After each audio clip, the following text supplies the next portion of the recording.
We're at Roger Dean Stadium in Jupiter, Florida. This complex has been shared by the Marlins and the Cardinals since 1998. It's a beautiful day, 80 degrees. We're expecting a lot of rain tomorrow, mostly cloudy here this afternoon, and the wind is still, which is always something you think about at this ballpark. More times than not, Todd, as you know, it blows in. Very tough ballpark to hit in, but today, wind is still. We'll see how it plays out. Well, it's that time of spring training where if you're struggling just a little bit, you want to start barreling up right about now, and a good day to hit, no doubt about it. You're right. You try to take advantage of some of the conditions, but when you play in Florida, listen, you want to get your mojo and get going. Arizona, great place to hit. Here in Florida, man, a little bit more difficult. Maybe get you ready for the season a little bit better. But listen, it's all about those line drives for the hitters today and finding that green grass. Take a look at the Cardinals lineup, which is presented by Chevrolet. Many of the regulars are in there today. Tommy Pham will play center field. He'll lead it off, followed by Aledmys Diaz. This is his first start in the past 4 games. Then Johnny Peralta, he'll be your everyday third baseman. Steven Piscotty, Randall Grichuk, Matt Adams, Colton Wong, Jose Martinez. He's had a great camp for the Cardinals. He'll serve as the designated hitter. And Eric Fryer is the catcher for David Bell's club. Marlins have taken to the field, and it's Tom Koehler who gets the start today. Yeah, Tom Koehler looking to bounce back from a little bit of an, well, I'm not going to call it too much of a spring training bad start because we're not going to make too much of it, but faced the Cardinals last time out, was a little off, certainly looking to bounce back, go out there today, really establish that fastball and get those secondary pitches starting to work here halfway through spring training. Around the Horn is presented by Dobbs as we take a look at the Marlins defensively on the infield. This could be a real plus for this club. Matt Youngel at third base today. Denny Hechavarria, D. Gordon, and Justin Bohr. This could be. They're a very athletic team. You got Talise behind the plate today, so you have some guys getting some opportunity as the big guys. Martin Prado, obviously WBC, Christian Yelich out there. Around the outfield, Marcell Ozuna, Ichiro Suzuki, Moises Sierra.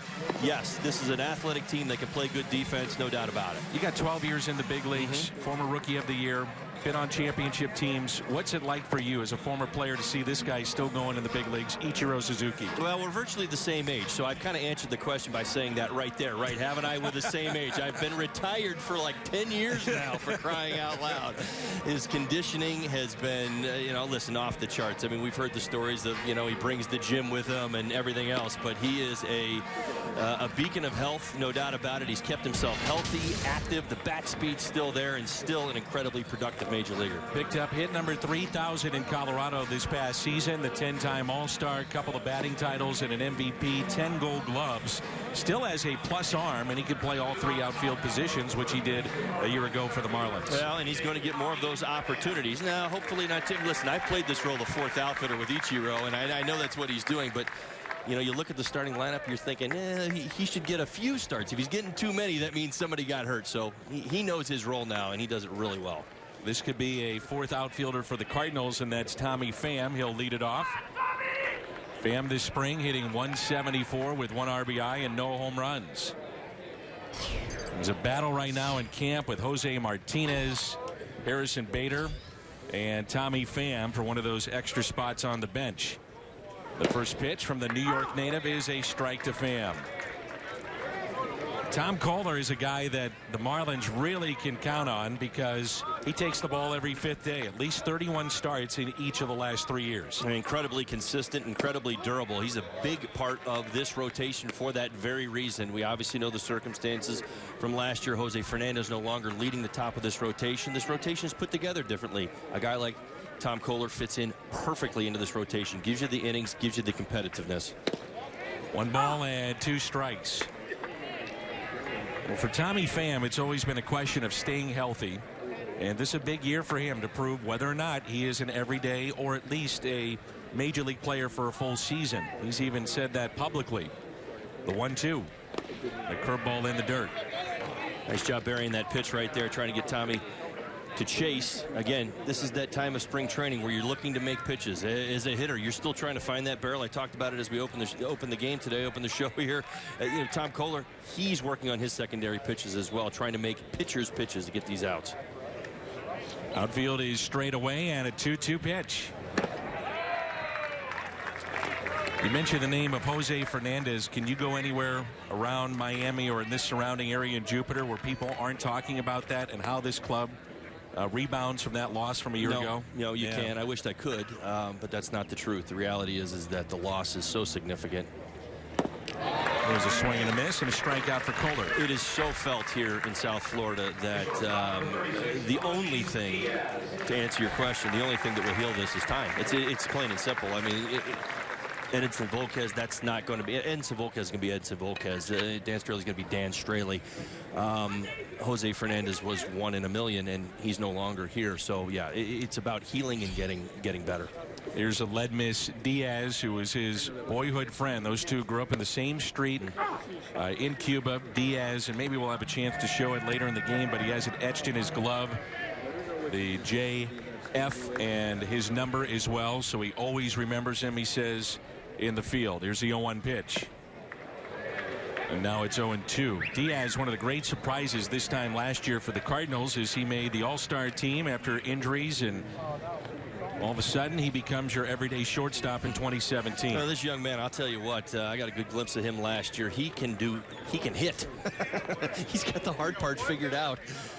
I know that there's been some conversation, obviously, about the glove and getting him acclimated and obviously more involved, more readily, better range, better, justifiable. He justifies the bat, there's no doubt about it. He continues to hit in spring, hit all last year.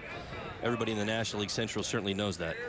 Hitting .474 this spring. There's D. Gordon on a bouncer, and there's 2 down. So 2 up and 2 down, and it brings in Johnny Peralta. Tom Kohler, I mentioned, a New York native.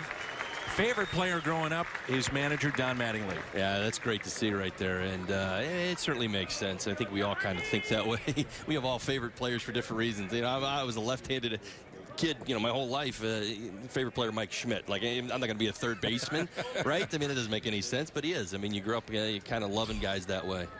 Talked to Mike the other day. I was actually playing golf at his club, and he is going to be working for the Phillies on weekend broadcasts, so they keep him involved there. He goes back to Philly on those home weekends and part of their TV telecast, and he actually has been in uniform the past couple of weeks working with their young third baseman. What a neat man he is. Good to have him back and in the fold, certainly, with the Phillies, no doubt about it.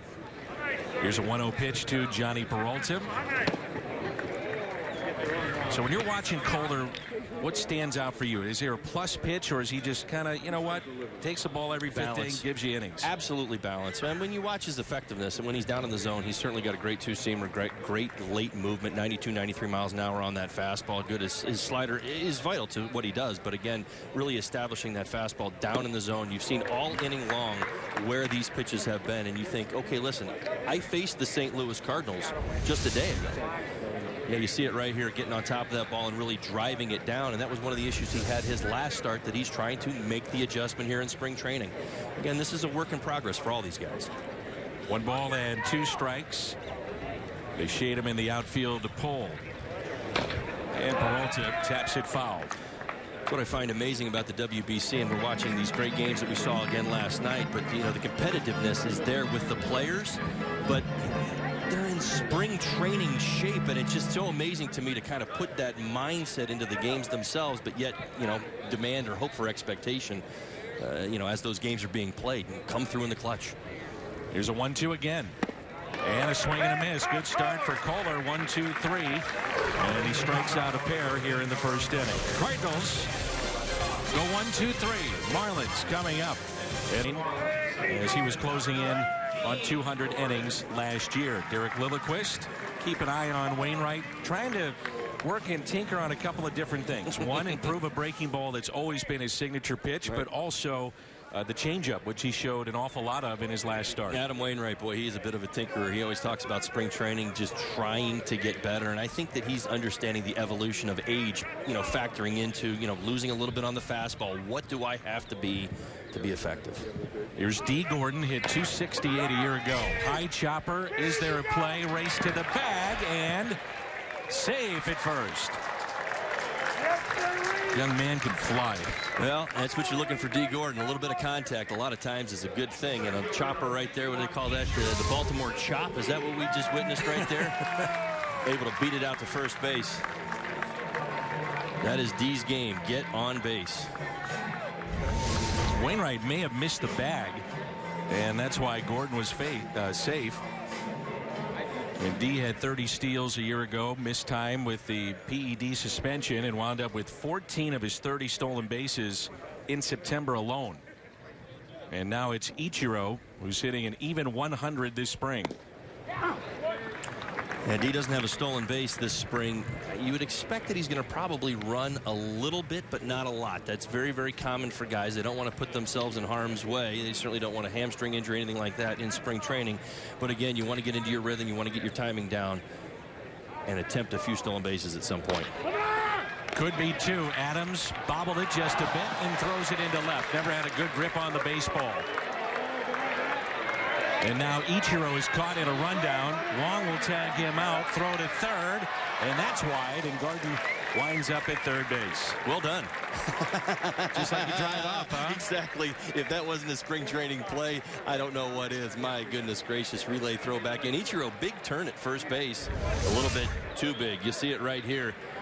Matt Adams in good position, has plenty of time to make the throw, just holds on to it a little bit too long and kind of yanks it into left field. Ichiro came flying around first base, as you see right there, and they're able to get him in the rundown because he was caught in no man's land. D really took a chance, kind of trying to push it right there, but able to get into third base. Whoop. Strong throw there by Grichuk, and then Wong had to avoid Adams to make the catch there from Grichuk. Yeah, and Peralta had to make a save on the throw to third. My goodness. Is it Sunday? It is, isn't it? Spring training for sure. Yeah. Here's Marcell Ozuna. The infield is drawn in. Ozuna, an all-star a year ago. Miami Marlins, you've seen it already. D. Gordon at the top, Suzuki, Ozuna, Bohr, Echeverria, Wengel, Sierra, Talise, and Cabrera. There's a 1-0 pitch. 1 ball, 1 strike, infield in, spring training game in the first innings. Trying to work on some different things here. And you got to remember that. That's exactly right. You know, normally you probably aren't going to see this, but at the same time, you want to put your players in position to make plays and do things that you don't necessarily see all the time, and this is one of them. Bring your infield in early. Good hitter at the plate, and Ozuna. Wainwright trying to make pitch. And the 1-1 is popped up. Into center. That's Tommy Pham. Gordon will tag up. The throw to the plate is not in time, and it's 1-0 Miami. The RBI for Ozuna, his third of the spring. Nice job right there. Ozuna doing what the job required. D. Gordon getting a nice break right there. Close play. Good throw by Pham. One hop right into home right there. You see D. Gordon just underneath the tag right there. But good job by Ozuna getting that sacrifice fly, that ball in the air deep enough to get the speedy Gordon home. There's Justin Bohr. He had 264 a year ago with 15 home runs. Hurt his ankle on the 2nd of July. And at that time, he had 15 home runs in 68 games. So he's got tremendous power, especially against right-handed pitching. He is one of the X factors for the Miami Marlins this year, no doubt about it. I mean, people talk expectation, the capability to hit 30 homers, driving 100 runs. Yeah, his season was cut short last year, but when you watch him take batting practice this morning, I mean, goodness gracious, he has got his... I'm not going to dare go there with Stanton, but it's close. I mean, this man can hit a baseball hard and far, and they're hoping that he's the left-handed complement to Stanton. Such an important spot in the lineup for Miami. Any kind of protection for Giancarlo Stanton. If you don't have it, he's not pitched to, that production drops. Well, and yeah, it's exactly how this game works. It's all about making them pay. I mean, the conversation more times than not is about moving the line. We don't just sit around and wait for homers all the time. You want to keep the line moving, keep productive, keep the pitcher sweating and working out there. And if you're going to give Giancarlo Stanton passes, you're going to have to make them pay behind him at some point and make them pitch to Stanton. 3 balls, 1 strike with 2 outs and nobody on. Wainwright delivering to Justin Bohr. Saw that little hesitation there from Wainwright, always trying to mix things up and disrupt the timing of the magic hitter. Tricks. Yep. Magic tricks. Hey, listen, it's the art of pitching, and Adam Wainwright has done this so long and so successfully. But again, again, trying to make a pitch right there, understands and recognizes Bohr's power. He's not going to just throw him a 3-1 cookie right down the middle of the plate. He's going to try to make a pitch and try to throw his timing off by that little hiccup he did before he started his delivery. Danny Echeverria looks at strike one. You think about the huge deal the Marlins pulled off with Toronto in 2012. Not many knew about it, but this 27-year-old shortstop has become one of the best pieces for the Miami Marlins coming back. Absolutely, and they're really just hoping for the consistency, and it's the right age. I'm going to go ahead and say it because he's 27 and he's been in the big leagues long enough to say they're hoping for consistency from him, and it really is that simple. Having a good spring with the bat. That's off the glove of Peralta and down into the left field corner. Bohr is going to be held up at third.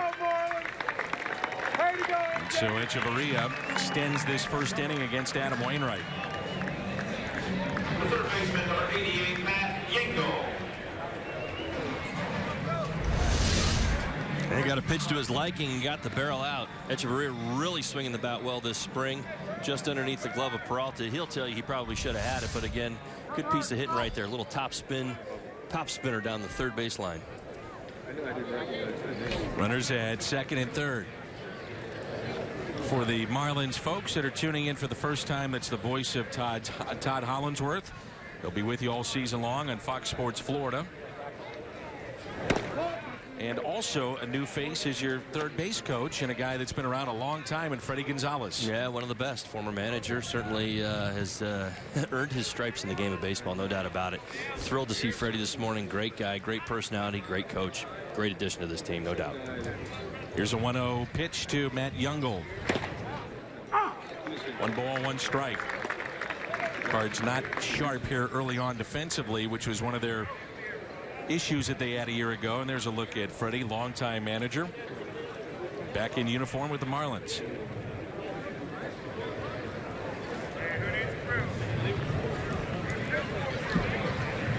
Here's a 1-1. Popped foul and out of play.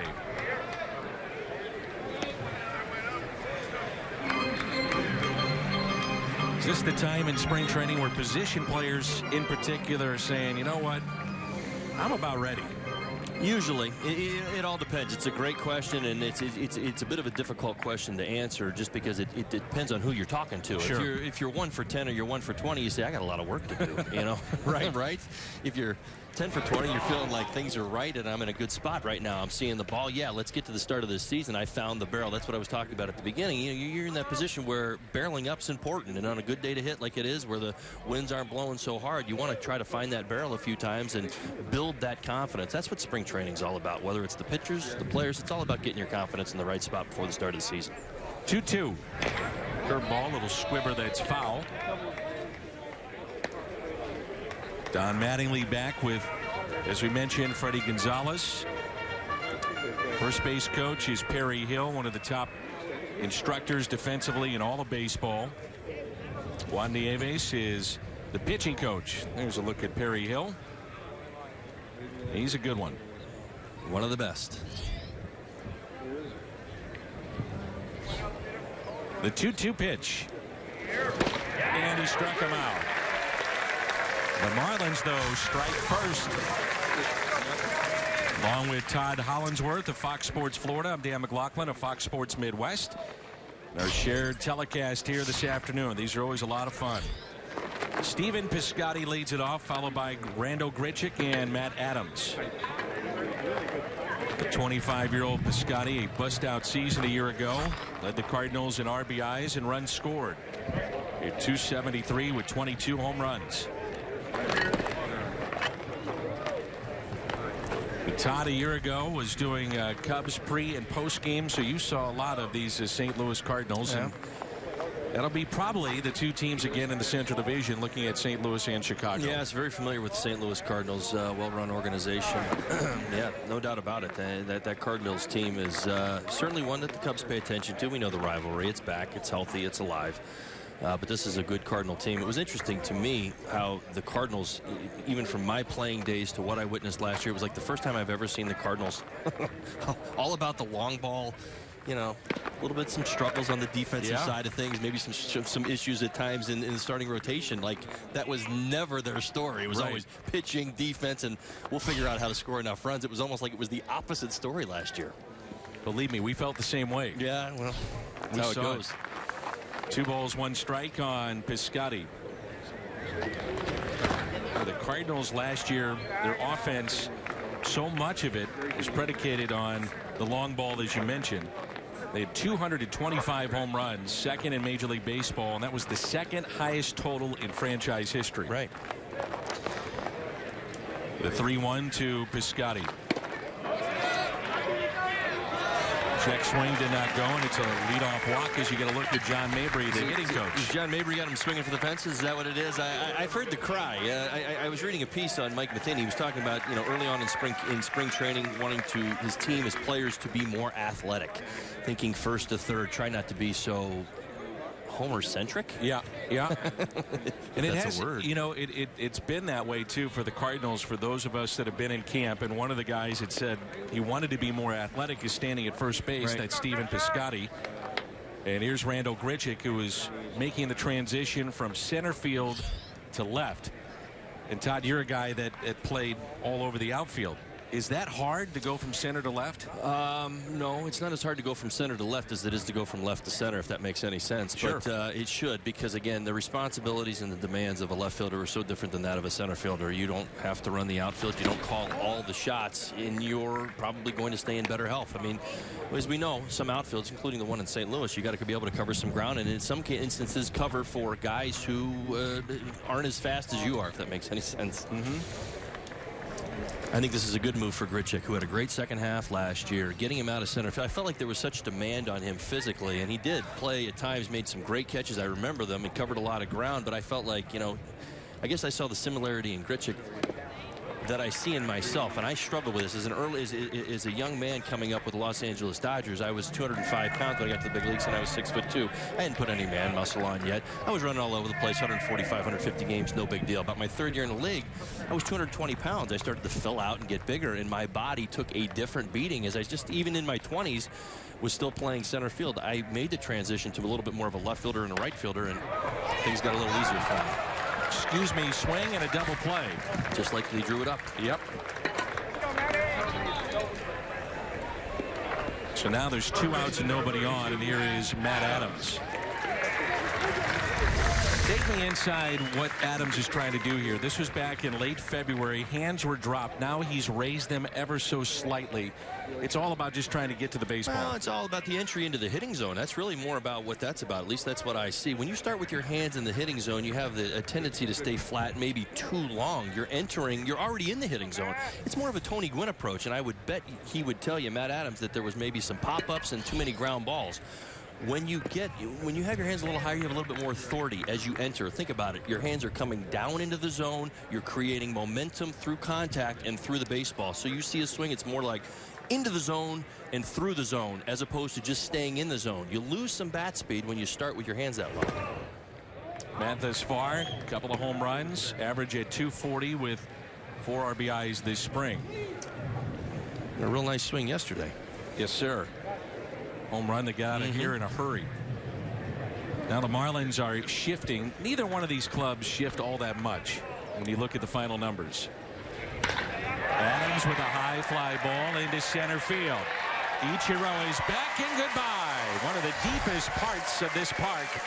And Matt Adams has his 3rd home run this spring and home runs in back-to-back days. Matt Adams got a fastball to his liking. Boy, drove it out to center field. My goodness gracious. That is some power.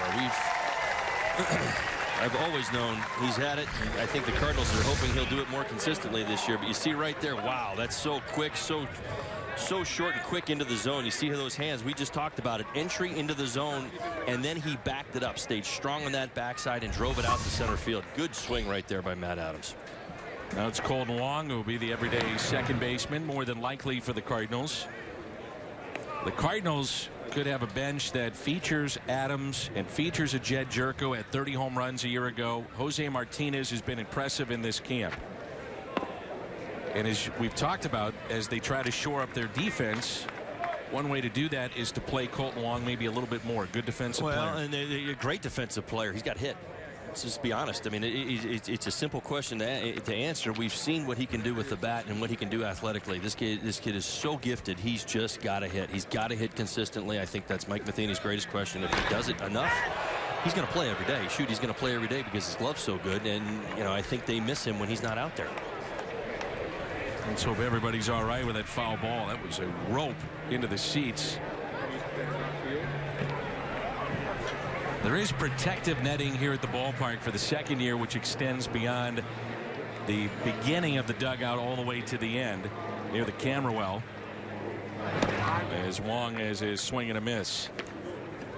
Nice slider right there by Tom. Really stayed on top of it, top to bottom, entered the hitting zone. You saw it for a good while and ended up down there at the bottom. Colton chasing it. 2-2 the count with 2 outs and nobody on. There it is again. Nasty pitch by Tom Kohler. And Wong couldn't pull the trigger. Matt Adams, his 3rd home run this spring for the Cardinals. And with that, we're tied 1-1. St. Louis, Miami, spring training. In the bottom of the 2nd. Only 9 games at home for the Marlins in the month of April. And sometimes you don't get it. I mean, you'd think that the Marlins, being a warm weather team, would graciously welcome anybody from the north that wants to come on down and enjoy some of this great sunshine in South Florida. Why why the trip to the great Northwest to kick off the season? My goodness gracious. Any farther away? Wow. Yeah, that's a wow, no doubt about it. Moises Sierra. And he takes a ball low. That was the changeup by Wainwright, something that he was showing a little bit more of in his previous start. Outfield is straight away. And the 1-1 pitch. I've never understood why baseball wouldn't start with the majority of the games, if the schedule allows, right, playing in Miami and playing in dome stadiums. Well, I completely agree. I've just understood that, you know, all the fist pounding, I'm sure there's an answer behind it. And the people who put the schedule together probably have that answer. And we just realized that it's not as simple as maybe we all think it is. But, you know, being a team like the Miami Marlins who play in a warm weather city all season long, you know, you would think that the majority of their games would, because it's inconsequential, meaning, you know, the Nats, I mean, pick a team, whoever you want, up in the north where they're getting, my understanding, about ready to get pounded with some snow. Would love to be, Boston. Yeah, would love to be down here playing early on in the season, as opposed to trying to, you know, get those games in so early. Here's a 2-2 pitch. That's hit out of play. Moises Sierra's had a real nice spring training. Comes in hitting 400. And he's in right field today. Obviously, the everyday right fielder for the Marlins will be Stanton.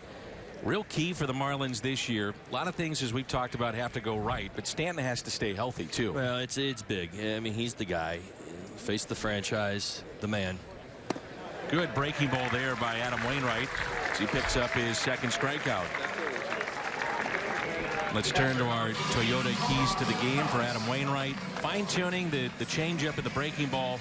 And for the Marlins, it starts at the top. Well, it starts at the top. Just a couple of guys, and you saw it there in the first inning. D. Gordon, Ichiro getting things rolling. Both a little bit of a slow spring. I mean, again, nobody's panicking here. But again, you want to start to see some consistency at the top of that lineup. And to your point, you know, the keys with the Marlins on the year. D. Gordon bouncing back. Didn't have the year that he had hoped for last year. Giancarlo Stanton in right field. 150 games. Do what you do, you know, just being healthy. Maybe Christian Yelich, as we said a little earlier, taking the next step. I mean, when you look at the Marlins on paper, they're a very enticing team to say, that's my sleeper team. Yeah, the Nats are good, and we certainly know the Mets and their starting rotation. But you look at this Marlins team, and they have a lot of answers. They really do. I mean, most people that are baseball people know this team. Aledmys Diaz. The ball that's hit to short by Talis. 2 down.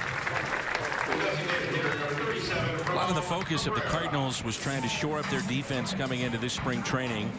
And folks look at Diaz and you see a lot of errors a year ago. Majority of those were suffered in the first month and a half. And then after that, as he got comfortable, speed of the game, they were eliminated. Well, he was really challenged with that. And as I had mentioned about, you know, having the hard part down, he really did. I mean, hitting at the big league level today with these guys. Not that easy. They're throwing 97 miles an hour, and the starters are throwing. In my day and age, 97, you're the closer. We'll see you one time. I mean, you just didn't have to deal with it nearly the same way. But, you know, having that part down, but you're right, understanding the defense and having to get better. Ramon Cabrera pops it up, foul territory. And Adams is there in front of his own dugout and puts it away. A 1-2-3 for Adam Wainwright. It'll be Alex. It's the Marlins here today. Tom Kohler in the top of the third. Our score is 1-1. Todd Hollinsworth of Fox Sports Florida. Dan McLaughlin of Fox Sports Midwest with you. Here's Jose Martinez. Impressive spring, getting work at first base and the outfield.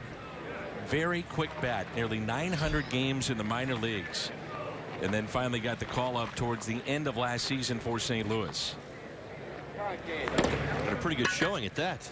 Absolutely. I think it was a 7 for 14, something like that in there. 6-14. We'll have to look that up. But I remember Jose coming up and having some big hits there at the end of the season, and obviously having a great spring training right now as well. Is he fighting his way out of this roster? He's going to have a chance for sure. He's in the conversation, and you know, here's a guy that 2 years ago wins a batting championship. Unfortunately for him, does not get called up to the Royals in the year that they win the World Series. Right. However, you know, you think a guy might be bitter about that? He took a very professional approach, at least outwardly, to us, and he said, you know, the Royals were in a pennant chase. He said if they were a lesser team, yeah, I should be called up. He said, but I get it. They had a rhythm going. Wasn't a spot for me. Didn't get the call up. But that's tough to handle. Wow. You win a batting championship and you're not called up. That's a pro approach right there. Is you know, deal with what you can deal with or what you're handed. And obviously an unfortunate set of circumstances right there, because he earned his way there. Absolutely. And has continued to handle himself like a pro, and is at least by my eyes fighting his way onto this roster. He's done nothing but hit. 370 the average, and he's got power. He's 6'7". 3 home runs this spring. 3 balls, 1 strike.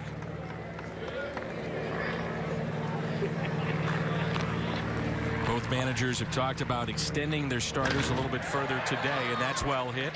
Into right center. Ichiro is on the move. He won't get there.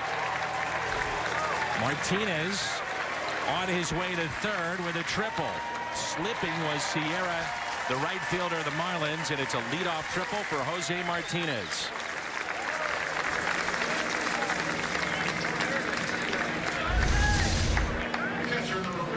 Martinez staying back. 3-1 count right there. Got himself a fastball. Tom's done that a couple times. Got himself a couple elevated fastballs. One to Matt Adams and one right there to Martinez, and has paid the price for it.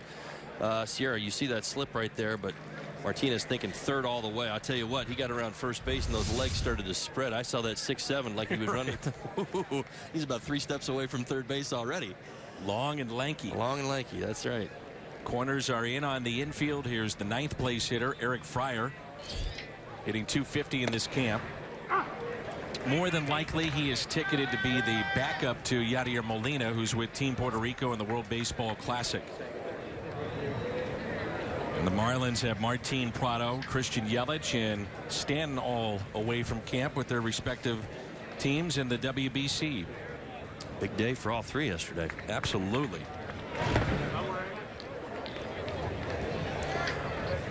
Good test for Tom Kohler right here as he starts to make pitches. You got the infield in, and again, we talked about this with Wainwright. When you bring that infield in, you're trying to make pitches, keep the ball in the infield, do the drills. It's a good test because, again, it's not just rearing back and getting your rhythm and getting your pitch counts. You hear that a lot in spring training.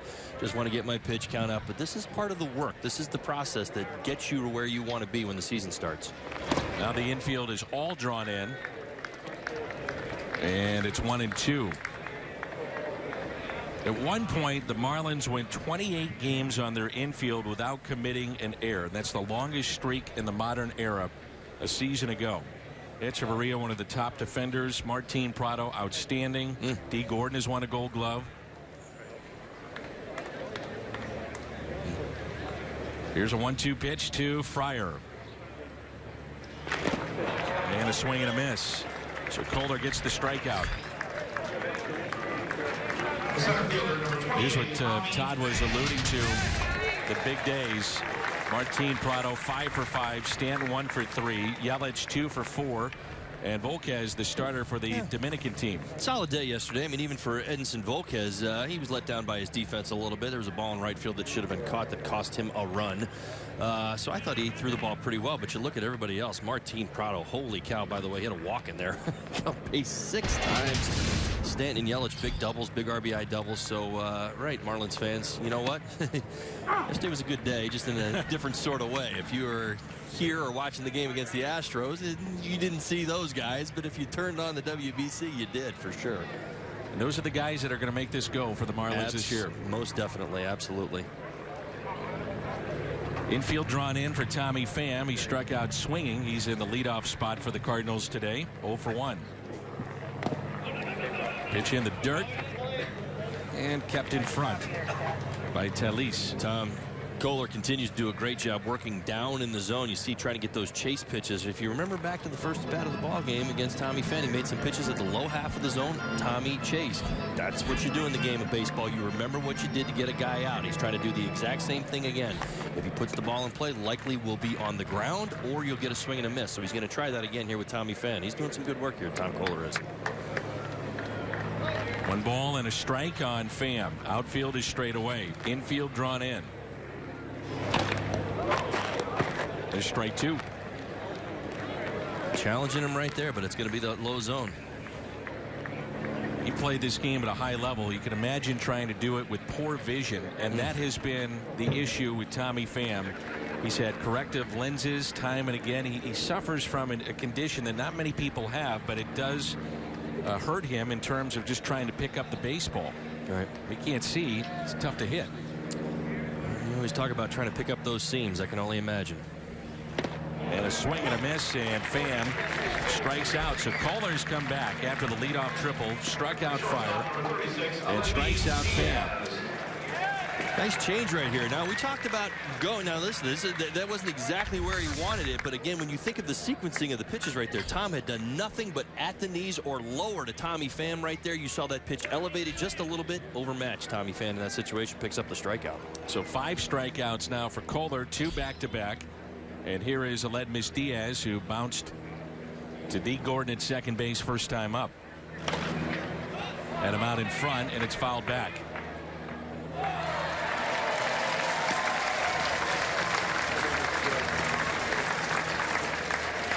It had been 37 years since the Cardinals had a homegrown shortstop in the All-Star game. The last prior to Aledmys Diaz, Gary Templeton in 1979. My goodness.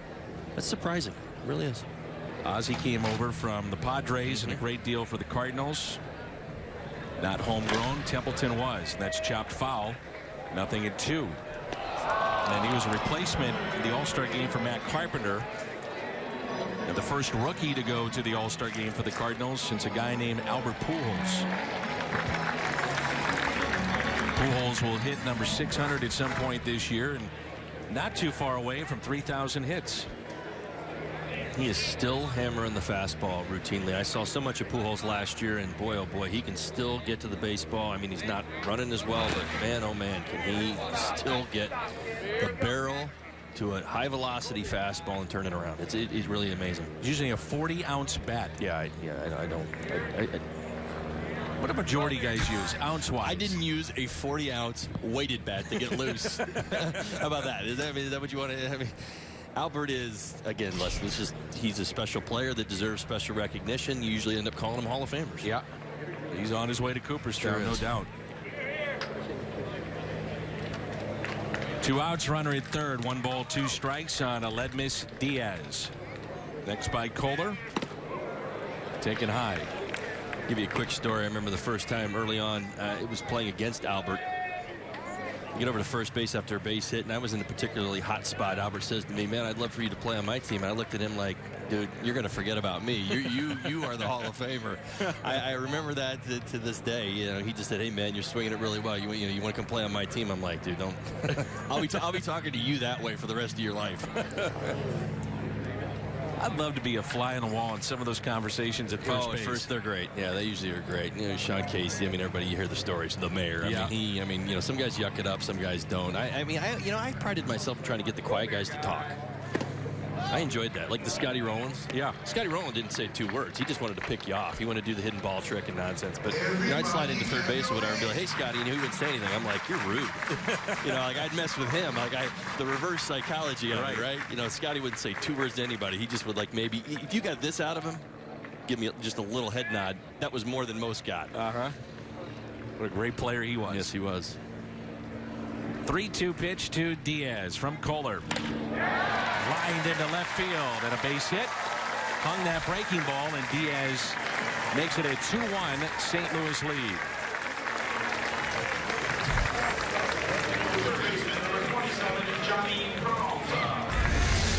Breaking ball from Tom Kohler right here. Unfortunately, you see it high and sits right out over the plate. Boy, oh boy, one pitch away from getting himself through this with a runner on third base. Did such nice work right there, but good swing of the bat by Diaz. We've talked about it. This man continues to hit. You make a mistake, he's going to make you pay. Brings in Johnny Peralta, struck out back in the first. So the rotation for the Marlins, no particular order. Adam Conley, Tom Kohler, Edinson Volquez. You know, we've heard about Jeff Locke, and he's been dealing with some injuries. Who else is in the battle here for the starting rotation for the Marlins? Well, I mean, obviously you got Dan Straley. You mentioned Adam Conley, Tom Kohler. Obviously, you see him today. Wei Chen, Edinson Volquez. I mean, this is a talented group. It's not, you know, I'm not going to sell you on, you know, it's all number ones and number twos. Most people will tell you, and certainly agree, it's going to be a rotation about going out there and doing your job, maybe on a little bit of a shorter leash. That's the idea. You look at the talent right there. All of these guys are talented. You have some experience. You have a couple, you know, you got Adam Conley. He's a young guy. Dan Straley, he really turned the corner last year with the Cincinnati Reds and had a great season. This has the potential to be good. I don't know if I would dare sell it as great. I think that if these guys stay healthy and go out there and pitch and aren't overexposed, I think there's a chance, you know, there's a real opportunity where that, you know, and I think that's a lot of the conversation with the Miami Marlins, is the idea that the bullpen's going to be used a little bit differently, a little bit more. That if you can protect these guys, you're not looking at this saying, okay, this 5 guys give me 200 innings apiece. I think that there's limitations and expectations are different. Now, when it comes to Chen, a little bit more. The bullpen for Don Mattingly's power arms out there. They had the 4th most strikeouts in baseball and some of the hardest throwers in the game, too. Well, then you add Zawa and Ziegler, who, you know, 83 miles an hour, right. 85 miles an hour, changes speeds, lives outside the strike zone and gets tons of swings and misses. Zawa and the splitty. I mean, this has the potential to be a great bullpen, not to mention you've got depth. And a walk to Peralta. Second walk by Kohler. Pitch count at 55, so we'll keep an eye on that. Both starters, the talk was, you know, you get around 70, 75 pitches, but both Kohler and Wainwright have been around a long time. Managers many times will say, look, here's the idea. Let's get you to 70, 75, but you know, at this point in spring, if you want to push it a little bit, we're going to leave that up to you. It also depends on the workload. You see it right now going on this inning. You know, Tom Kohler, this is like a high-stress inning. Gives up the leadoff triple to Martinez, picks up a couple strikeouts, but had to make pitches to get those strikeouts. I mean, again, working the slider and the fastball low zone. Lots of concentration right there. One pitch away with Diaz, gives up the base hit, and you see the follow-up walk. You can see the emotion playing into this as you start to kind of work your way towards the start of the regular season. Again, it's not just about going out there and me, you know, Tom Kohler giving you a number, 75. Here's my 75 pitches. They're trying to effectively make things happen and find their release points. I think Scotty on the first pitch pops it foul. A little bit of a let up, you know, after giving up that base hit to Diaz, because again, he had worked so hard to get himself into that position and unfortunately hangs the slider. And then you see the walk to Peralta right after that. There's hitters, we're emotional people, hitters are. So are the pitchers. That's the thing that's so interesting. Yeah, you bring up a great point. You're 1 strike away after having a runner at third, nobody out. You get the 2 strikeouts, 1 strike away, and then all of a sudden now the wheels come off, and you know, it's a mental part of it too. You tell yourself not to let up, but yet somehow you do. And I'm not saying that Tom necessarily did that in that situation, but it's the emotional part of the game that it just factors into every baseball that you throw and every moment that you have. You know, sometimes when you don't make your pitch, it lasts more than just that pitch. It'll last in the next at bat. 0-2 the count on Piscotty, hitting 143 this spring.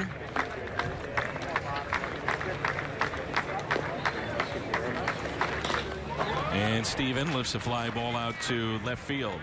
There's Marcell Ozuna under it and makes the catch. Cardinals strand 2, but they pick up a 2-out base hit from Aledmys Diaz. Won a world championship with the Marlins. I'm Dan McLaughlin of Fox Sports Midwest. So here is D. Gordon. Mentioned earlier that Todd was a part of the Cubs pre and post coverage for many, many years. And the motto, the mantra, if you will, for the Cubs with Dexter Fowler, as you go, we go. It's kind of the same thing here with D. Gordon. That's a great point you make right there, Dan. I'm glad you brought that up. There's no doubt. I mean, you look at this Marlins team and how talented they are, and then you recognize the talent of D. Gordon, you realize that he can have that kind of impact. I said to people last year, right after they brought over Dexter Fowler, I said, don't forget Dexter Fowler after they brought over Jason Hayward. I said, don't forget about Dexter Fowler. Like he in some ways kind of became my cause. I wanted people to know how impactful and important he was in 2015. It was so recognizable, and worked his way back. People remember the story like he just showed up in spring training, right, turned down the deal from the Orioles, and ended up signing a one-year deal to go back and play in Chicago one more time. He's like my #1 reason why they won. I mean, he was such a staple atop that lineup, and I think this in our game, and when we see tons of home runs like we did last year in the game, you forget how valuable the leadoff guys are, and it's just so important. There's a breaking ball and a fly ball lifted into left center. Pham on the move and makes the catch. Nice play by Tommy Pham. Good swing of the bat by D. Gordon. Nice run and catch by Tommy Pham right there. That ball gets down. That's a triple ball. Oh, it is. And it's a good swing of the bat right there. D got the pitch up in the zone and drove it out there, but Tommy Pham got a great jump. You see that right there? As soon as that ball's off the bat, he was off and running, and you see the angle. No wasted steps. Straight to the point of the ball. That's what spring training's about, is learning and teaching yourself the angles and making yourself quicker in the outfield. You don't have to be fast to be good out there. You just got to take good breaks and good angles. So 1 out, nobody on. Here's Ichiro. For our fans in St. Louis, tell us about Dexter Fowler. What are we going to learn about him? If you haven't learned already, he's one of the best. He's an enjoyable young man. He's got a big smile on his face, and he takes every day. Has a lot of fun with it. Nice play all the way around, but Wainwright apparently not on the bag. As Adams had popped up on the backhand.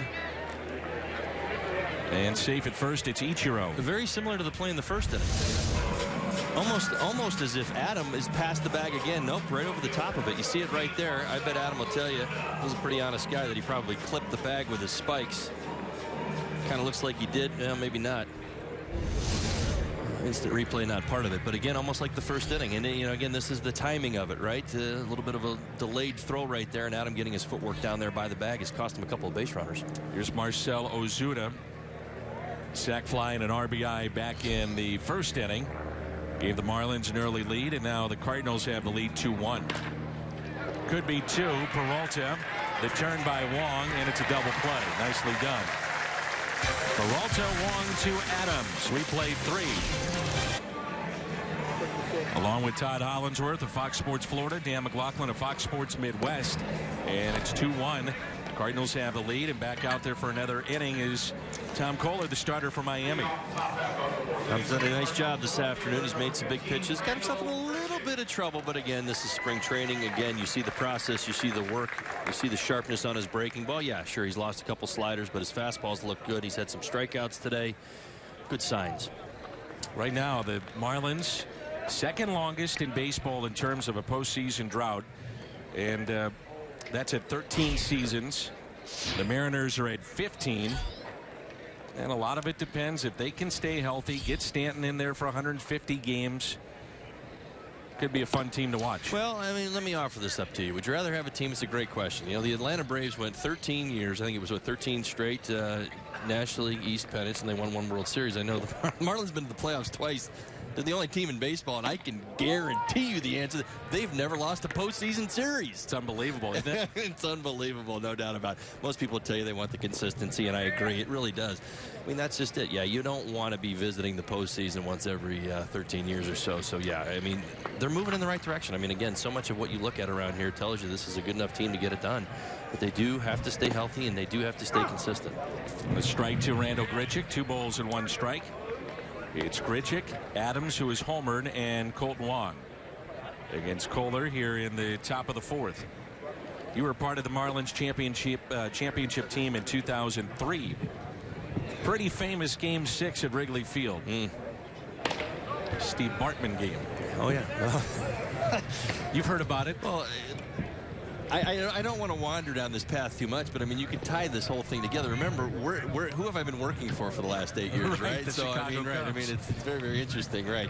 Dynamic. And, you know, the great thing about getting to work and be here with Fox Sports and with the Miami Marlins is I actually get to wear my World Series ring now. I mean, I've worn it like twice in 10 years because of where I lived. And, you know, my beautiful wife, Marcy, being from Champaign and from the Chicago area, we were raising our family there and, you know, kind of had settled there. And I never get to wear my ring, man. And people tell me all the time, yeah, thanks for not wearing your ring. It's just a constant reminder. And I'm like, yeah, that's ridiculous. I never get to. So now I get to wear it all the time. I'm thrilled. You've earned it. Yeah.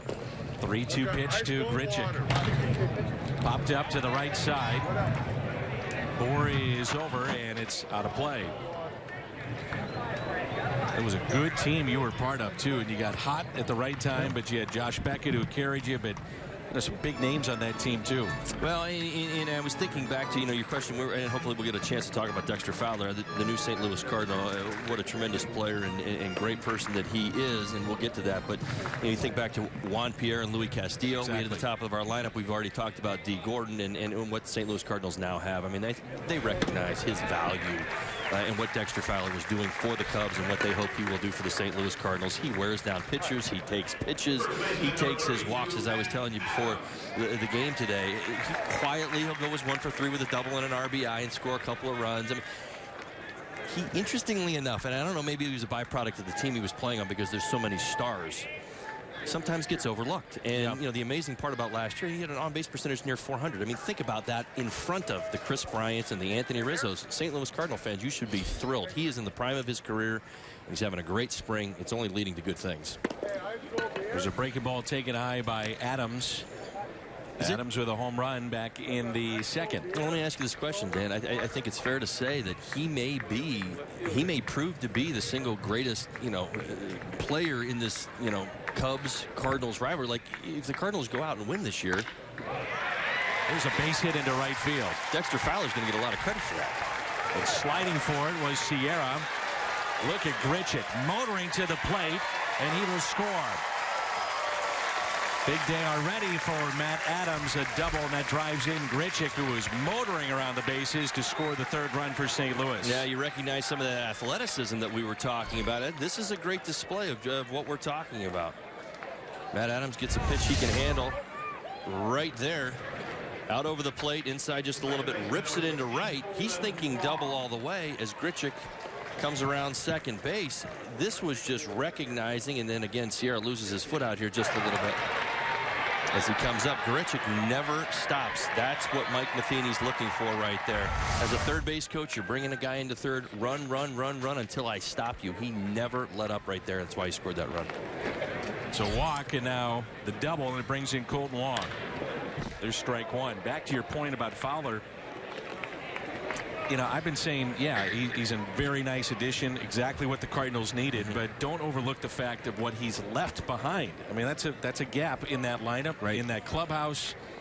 You know, there's something that you take away from the Cubs. Well, and that was my point, exactly my point. I'm glad you kind of clarified that, because again, that's it. You subtract from one and you add to another, and it's not as simple as just saying, okay, we're going to add, okay, another guy that's going to put a 4. I mean, they're talking, you know, who's going to lead off for the Chicago Cubs right now. I mean, it's an interesting question, and I know that there's some interesting ideas that are out there for them. But you look at St. Louis, you know what the answer is. It's Dexter Fowler. He's been doing it. He's been doing it his entire career, and he's been doing very successfully. And oh, by the way, he's a pretty good defender too. And a pretty good guy. And he's always smiling. I'm telling you right there. I tell him this all the time. I said, I don't care how great you play. You bring that smile to the yard every day. You're going to rub off on your teammates, and your teammates are going to back that up. I mean, you show an appreciation and love for this game. Usually, this game, it'll wear you out, man. It wipes that smile off. You get to about 140, you're like, you know, just walking around like a zombie. He shows, I mean, literally every day, hey, man, what's going on? Always said hi to me, and it was just like ready to play constantly, and it rubs off on your teammates. 1 ball and 2 strikes. Right-hander throwing right now in the Miami bullpen. Long struck out his first time up. It's the right-hander Atkins. Here's a 1-2 pitch in the dirt. Pitch count now at 71 for Kohler.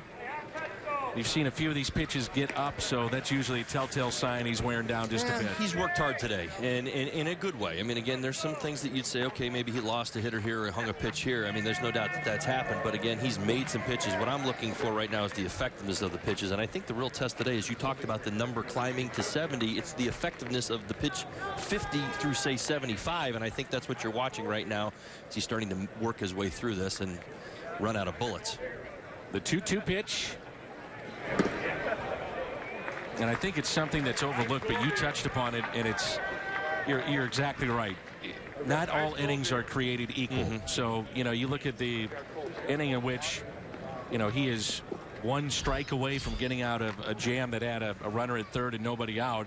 That's high leverage. Those are different than dealing with nobody on. Even in spring training, they're high leverage. Absolutely. That's the point, and that's what people at home, as you're watching the game, I mean, you realize that they feel the same press and the same stress. You know, that's why I talk about it. It's so amazing to me, the WBC, all the passion, everything that you see there. It's so amazing. You know, like I look at Team USA, and it's like these guys are being asked to perform at like playoff caliber baseball 3 weeks before the season starts, and creating that intensity. But what ends up happening is that the intensity exists in your mind, but you want it to be part of your hand-eye coordination, your footwork and your skill set that's, you know, out there playing competitive baseball in front of a national audience. And that's not easy to always do. And, you know, you're trying to do that out here, and you talk about the dog days of spring training. Yes, they do exist, but every day here matters because there's something to be gained for what April 3 is going to be all about. 3-2 the count on Colton Wong. And he's hit by the pitch. Something not foreign to him. He's usually among the leaders in hit by pitch for the Cardinals. And that'll be it for Tom Kohler. A walk, a double, hit by pitch, and Don Mattingly is going to make the move.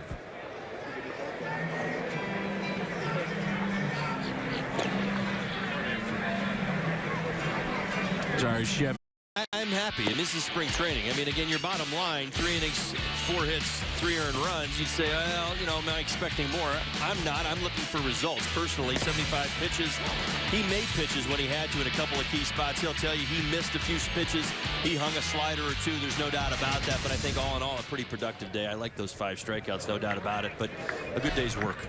Here's Hunter Atkins. He is an undrafted pickup by Miami, added to their roster today. And the first pitch is low and outside to Jose Martinez, who tripled and scored back in the third.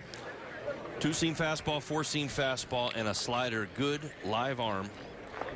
Solid season last year in the minor leagues. Pretty solid anyway. Runners at first and second. Outfield is straight away. When you talk about consistency, that has been the case for the most part under Mike Matheny, who's done a really nice job with this organization. This will be his 6 years as manager of the Cardinals. His 1-loss record since 2012, the best in baseball. And that, I think, from a national level, gets overlooked. He's done a really nice job with this club. Maybe he doesn't get the respect he deserves. In my lifetime, I've grown to expect the Cardinals to win under all circumstances. Really? Well, absolutely, as a former player. I mean, there was only a short period there, I think I want to say late 90s, where it was down a little bit. But for the most part, I mean, year in and year out, no matter, and I don't mean this disrespectfully, but no matter who they marched out there, the idea was they're being led, they're being run the right way, they're being managed the right way, and they don't beat themselves. And I think the last thing that I said right there is such a key ingredient to Major League Baseball, because most teams usually get to the end, and if it's a season that doesn't go your way, you say to yourself, well, in some ways we beat ourselves because we didn't play good defense, or our starting pitching didn't hold up the way we thought it would hold up. Like, the Cardinals don't find themselves in those positions. They find the Band-Aids, and they always give themselves a chance. And I guess that's maybe the right way to put it, is that they're always right there. I mean, I don't know if this season is going to turn into a World Series winner for the St. Louis Cardinals, but here's one thing I can guarantee you. They're going to play good baseball this year, and they're going to be relevant all season long. And they should be a wild card or division winner. Yeah, it's very real, very possible. I mean, and then that's my point. And as you know quite well, once you're in, anything can happen. Anything can happen. I mean, it's so cliche, but now in this day and age in baseball, getting through 3 rounds, that's really the way it is. What was our last repeat winners, World Series winners? I hope I'm not messing this up. It was the Yankees, right? In late 90s? Yeah. It's the last. I mean, what does that tell you? parity in the game? Yeah, better believe it. 3-2 pitch now to Jose Martinez. Martinez a base hit into left. Adams held up at third, and the bases will be loaded. So the first 4 have reached for the Cardinals here in the top of the 4th. And Martinez is 2 for 2. I mean, to me, Jose Martinez is a good example of what the Cardinals are about. They find guys somehow, some way, right? And good piece of hitting right here. Pick on a fastball, a little out over the plate. Not a bad pitch, just above the knees, but not as much movement as he was looking for. Atkins able to rip it in the left field for a base hit. Here's Fryer, who came up with a runner at third, nobody out, back in the third, and struck out. Eric Fryer was the backup for the Cardinals coming out of spring training last year. Then got in, was in the short end of a numbers game for the Cardinals, and then picked up by Pittsburgh, and now back with St. Louis. He is from Mike Matheny's hometown. Those two actually met at a get-together in the hometown, and Fryer is known for his glove, and I think he surprised a lot of people with his bat. He was very serviceable. 0-1 pitch. Now 0-2. Yeah, I hate to be cliche, but I think we've already witnessed it an awful lot today, so it's certainly worth mentioning. You know, you just watch the pitching when it's commanding the low zone. The pitches are being made and the hitters are swinging and missing an awful lot, including Fryer right here. He's seen a few pitches his last 2 at-bats at the bottom of that zone where he's really struggled with it. Pham struggled a little bit. I mean, it's very obvious. But there have also been pitches up in the zone that have been hit hard. Sierra with the catch. Not deep enough to score Adams, and that's the first out. Are you a proponent? And there's a lot of new rules and issues that are being bantied about right now with Major League Baseball, but do you think the strike zone should be raised? Well, I do. I think it should be at the knees and above. I don't think it should be that inch, you know, where we talk about, you know, it's the part of the line. You know, the top of the baseball catch is the last half inch of the bottom of the strike zone, meaning the entire ball is below the knee. I don't like that. I never did. It was always something I dealt with. But again, this is coming from somebody that stood very upright in the box. Right. I wasn't a crouch hitter. I was a very tall hitter. So, you know, pitches down there, I was actually a high ball hitter. So to answer your question is, for you, it would be good. Right. I'm trying to be, you know, realistic here, diplomatic, right? You know, but my strike zone, the ball needs to be up. Honestly, I was kind of more about the, you know, the belt to the letters. Right. But you hear a lot of hitters complain about that an awful lot, especially since you know, it's been very liberal down at the bottom of the zone over the last few seasons. Here's Tommy Pham, nothing at 2. I think that's struck out twice. That's what ultimately frustrates most hitters, is the fact that when the zone expands down, it just frustrates the daylights out of hitters because it's already the toughest pitch. Even at the knees, it's the toughest pitch to hit. Most hitters will tell you a fastball away at the knees is easily the most difficult thing to hit. That's in the dirt, kept in front. Catcher for the Marlins today, Tomas Telis. He's one of their top prospects. Very good defensively. We've seen that. Telis has been outstanding all afternoon long. Here we are in the 4th inning. I mean, 10 pitches in the dirt today. Probably. I mean, at least Kohler has had no issue bouncing pitches, trying to get the swing and the miss right there. And a big part of that is he's done such a fantastic job behind home plate. 1-2 pitch. Pham up the middle. Base hit. 2 runs will score, and Tommy Pham has his first hit of the afternoon, and that scores 2.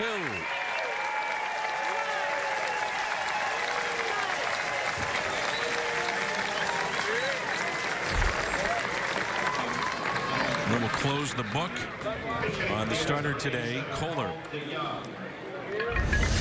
Nice piece of 2-strike hitting right there by Pham. Shorten up, put the ball in play. You see it right there. He was down in the count, but again, got something he could get the bat on and put the ball in play. I mean, that is the key. You hear managers talk about this all the time. These run-scoring situations, runners on third, less than 2 outs, the ability to put the ball in play the right way. Not just put the ball in play, but it put the ball in play the right way. In that situation right there, just looking for contact. Here is Aledmys Diaz for St. Louis. Check that, it'll be pulled to Young. He's really opened up some eyes in this camp. Ball jumps off his bat. He has shifted from third base to shortstop for the Cardinals and is penciled in at probably the starting shortstop at Memphis. You hear all the time, and you did MLB network radio for many years. So you guys talked about a lot of things. Oh. You had a lot of time to fill. Yes, we did. 5 days a week, no doubt. One of the things that you always hear about is exit velocity off the bat. I personally like that. I think it's something that you really can get a better idea about a player. And the Cardinals rave about exit velocity with Paul DeJong. Like that. Hard hit to short. Double play ball, 6-4-3. The Cardinals add to their lead with 3 here at the top of the Cardinals.com/HOF. Presented by Edward Jones. Adam Wainwright, 4th inning of work for St. Louis. Todd Hollandsworth of Fox Sports Florida alongside. I'm Dan McLaughlin of Fox Sports Midwest. I was looking at the numbers. You faced Adam Wainwright twice in your career. And 2 at-bats? 2 at-bats. Didn't do anything, did I? Yeah, you were 0 for 2. I didn't want to bring that part up. I just wanted to bring the fact up that you've been in the box against him. I vaguely remember. I think there was one. I remember a start. So Adam, I think it was my last year. I was with the Cleveland Indians. I remember he threw me a cutter. Now, of course, he was throwing much harder then than he is, today. I mean, obviously, this was like 1,000 years ago. Adam's the old guy now, right around here. Right. This is the old guy talking. He threw a cutter inside about 92, 93, and I just missed it. I think I might have got it. This was in St. Louis out to the warning track, and I think the next time he just chewed me up and spit me out. Yeah, it wasn't pretty. Cutter's become a very good pitch for him over the years. There it is right there. And so has his breaking ball. And really, that's been the pitch that's defined his career. The true 12. Just imagine a clock, the 12 to 6. When we talk about that, that's what he's got. That pitch is a strike to Justin Bour. In a lot of ways, is it fair to say, I mean, I guess maybe this is a hitter who faced him, or I should say faced the guy that was before him. See, like, I more identify with Chris Carpenter. Sure. And so Chris Carpenter in the transition to Adam Wainwright, is that a fair comparison? Absolutely. I think so, right? Absolutely. And so I had a little bit more experience against Carpenter, and I saw the same thing, almost in stature. I mean, both guys are very tall, very long arms, good extension from the mound. Obviously very aggressive, don't like to walk hitters, good arsenal of pitches. I mean, very, very similar. A walk to Bour. He's walked twice today. Take a look at the Wainwright breaking ball, and he has talked about changing the grip and the feel of the breaking ball, and we were talking about it before the game. It was something that he did with MLB Network. He grabbed a baseball, was in his condo or house here in Florida, and started flipping the ball, just the breaking ball and the feel of it, to his wife. They're just hanging out. He grabs a baseball, starts flipping it, and said he figured out he's got a better feel for that.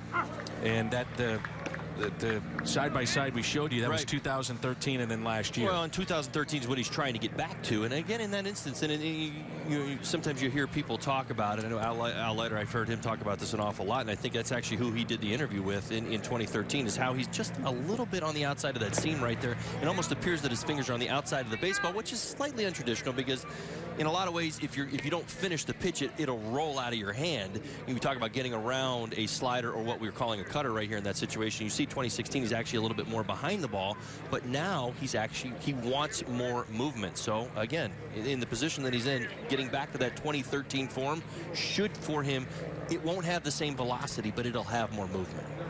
Adeiny Echeverria at the plate. 1 ball, 1 strike. Wainwright not one to walk many. He has walked 2 here today. Echeverria double back in the first. Is it fair to say that if you get offense from Adeiny, it's a bonus, but you just love to see him play every day with his glove? I'm going to say no. I think there's a lot of talent in this young man. I don't see it as a bonus. I think there should be some built-in expectation, because a couple years ago he had a heck of a season, and I think he's certainly capable of doing that again. I don't know if he'll always be a high on-base percentage guy, but bat to ball, he found the barrel a couple seasons ago an awful lot and put up a pretty decent offensive season. And I think at least, drawing the line and saying, okay, that's the minimum, that would be fair to say. Last year, it's definitely got to be better than last year. So to your point, I don't think he's that type of shortstop. I think he's a great defensive shortstop that will be good offensively. I don't think he'll necessarily be great, but he's got to at least be good. Here's Youngall under the force play at second. Echeverria beat it out at first. And the Marlins third baseman struck out his first time up. Everyday third baseman, and there's that good breaking ball, will be Martin Prado. So here's the breaking ball with the movement. There it is. That's the movement that we're talking about. And how about this? The willingness to throw it early in the count. That's very untraditional here, even for spring training, but it does explain what Adam Wainwright is really all about, and what he's working on down here in spring training is being diverse. If he can become that pitcher who can throw any pitch at any time, it becomes an asset to his arsenal, obviously. If you're throwing 90 miles an hour, but you don't know when 90 is coming, it'll look like 92, 93, so it gains effectiveness. Here's an 0-1 pitch. What about, and you've had spring trainings in Arizona and in Florida, you know, the guys that throw that cutter, guys that throw a breaking ball, you'll see that, and it works, and it seems to play here in Florida, but it doesn't when you're in Arizona. No, it's, you know, Arizona, Arizona, you can get away. You know, and I always had an appreciation for Florida because I thought it got you more ready for the season because it would, to your point, what you're going to see. Exactly. Out in Arizona. I mean, it was my last spring training with 05, last spring training, I think, with the Chicago Cubs. And I had a miserable spring training. I had a hard time finding the barrel. I was hitting 400. I mean, everybody, I remember going to Gene Klein's at the time and telling him, listen, man, we got a week to go. You got to get my swing right, man. I'm just not barreling up the right way right now. I'm hitting that barrel, but I'm hitting it on an angle. The ball's coming off funny. What am I doing? What do you see? Hit and run to perfection. Beautiful. Tough pitch to handle, and somehow guides that into right. Echeverria on his way to third. Nice piece of hitting right there. But to finish the point, you get away with it in Arizona. Down here, you don't. I mean, you got to hit. If you're hitting and you're hitting 400 down here, you've earned it. In Arizona, there's definitely a little bit more freedom. The ball flies, especially this time of year. The cooler temperatures in Arizona, it's not piping hot. The ball jumps. Now it's Moises Sierra.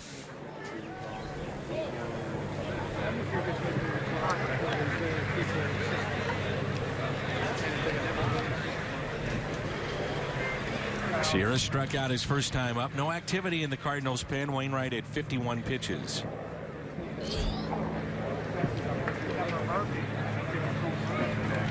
Some dark clouds moving in overhead. We are expecting rain at some point today, and a lot of rain apparently coming in tomorrow. It's cooled off a little bit here at the ballpark too, and you're right. More times than not, 2 o'clock in Florida, it's piping hot. Yeah. Here's a 1-0 pitch. We used to say it's always raining somewhere in Florida. It's just so hot. I mean, it's just, you know, you can feel the pressure. It's almost like a pressure cooker when the temperatures get so warm and then it releases and the rain finally comes, and you always got your games in. I don't think we had many rain because the rains here come and go. They don't, you know, it's not, you don't have rainy days. They're very, very few and far between. Here's a 1-1 pitch. Now 1-2. Marlins Park opened up in 2012. This will be the first time that Miami has ever hosted the All-Star game, and I know the folks around that organization are pumped to have the Midsummer Classic at Marlins Park. I think it's going to be a real exciting time. I think there was a great example last night. I mean, we saw the game, the WBC game, U.S. and Dominican Republic, packed house. I mean, just largest crowd ever for a baseball game ever. I mean, it shows you the potential in South Florida of what can be. It is a baseball hotbed. The fans of South Florida love the game of baseball. I think having the All-Star game in Marlins Park, let me tell you something, what a beautiful building. So I think it's the perfect place. It's the perfect time, and this team's doing their thing. I think there's a good team, you know, a good way to maybe even showcase some of these stars. You know, I keep hearing, you know, over the last few days, like Christian Yelich is kind of having his coming out party here at the WBC, and I'm like, what, have you not been paying attention? Christian Yelich has been great for a couple seasons now. So here's that breaking ball again, Todd. Now he continues to work on it and continues to pitch it effectively. You see it right there. The key to pitching, get the ball to trigger the red zone, you know, the red zone reaction to a hitter. I'm going to go after that pitch and then get it to explode out of the zone. Adam Wainwright, he's been doing that for a long time. That's the breaking ball. You see it really good as a hitter. You go after it like it's a very hittable pitch, and you find out it's at your shoe tops by the time it's all done. Tomas Telis grounded out to short first time up. You could see this inning, he's getting a better feel for that curveball. The consistency of it, he's getting to throw it a few times, and that's he'd probably tell you, I was thrilled to have runners on first and third because it gave me an opportunity to work on that breaking pitch a little bit more consistently. You know, you don't just do it with nobody on, nobody out, and go out there and throw breaking ball after breaking ball. 1 ball and 1 strike. More than likely, this will be the final inning of work for Wainwright. Approaching 60 pitches. Right-hander starts to throw in the Cardinals pen. Left-hander throwing for Miami in their bullpen. Here's a 1-1 pitch. Slapped the other way, and that's pretty well hit. Tailing. Oh, what a play. Randall Grichuk. Outstanding play. Randall Grichuk shifting from center to left. A nice play. 5-1 as we head to the 5th. State, now known as Missouri State, and we'll see him in the back end of games for Miami this year. Well, Ziegler, boy, oh boy, he's I call guys like this, it's a little bit of a magician. He throws from underneath. He's a different arm angle. He's not going to overwhelm you with velocity, but he makes pitches. He throws the ball right around the plate is kind of how he works, and gets a lot of swings and misses. Can also close for you. You see it right there out of the gate. Johnny Peralta gone fishing on a pitch out of the zone.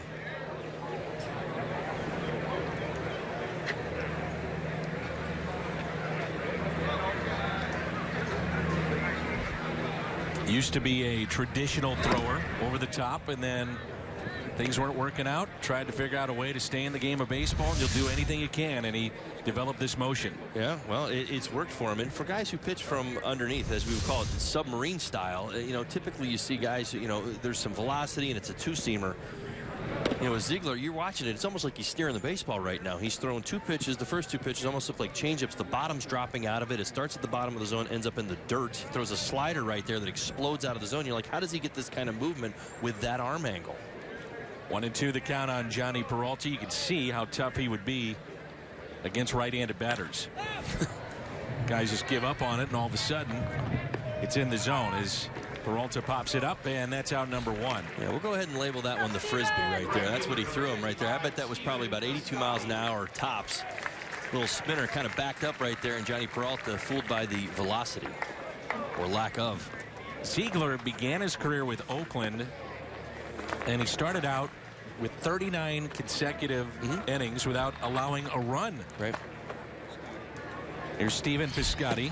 Well, he's the definition, Dan, of bad contact, and we talk about that an awful lot in today's day and age with sabermetrics and different things. You know, we love the strikeout. We haven't lost our love affair with the strikeout, but the reality is bad contact is just as important, and understanding that he gets as much bad contact as anybody in the game of baseball. Explain that a little bit more. I mean, so you put the ball in play, but bad contact would be, give me an example. Off the barrel. I mean, it's not off the barrel. I mean, literally not the barrel. So understanding, like a ball that you just saw Johnny Peralta, he hit that ball off the end of the bat. It was a weak pop up to the infield, or a weak hit ground ball that has, as you said, no exit velocity. You see it again right there. Piscotty way out on his front foot, totally fooled by the pitch, creates weak contact. Weak contact, 99.9% of the time finds the glove, as it should. That weak pop up right there, that's not a ball that falls in.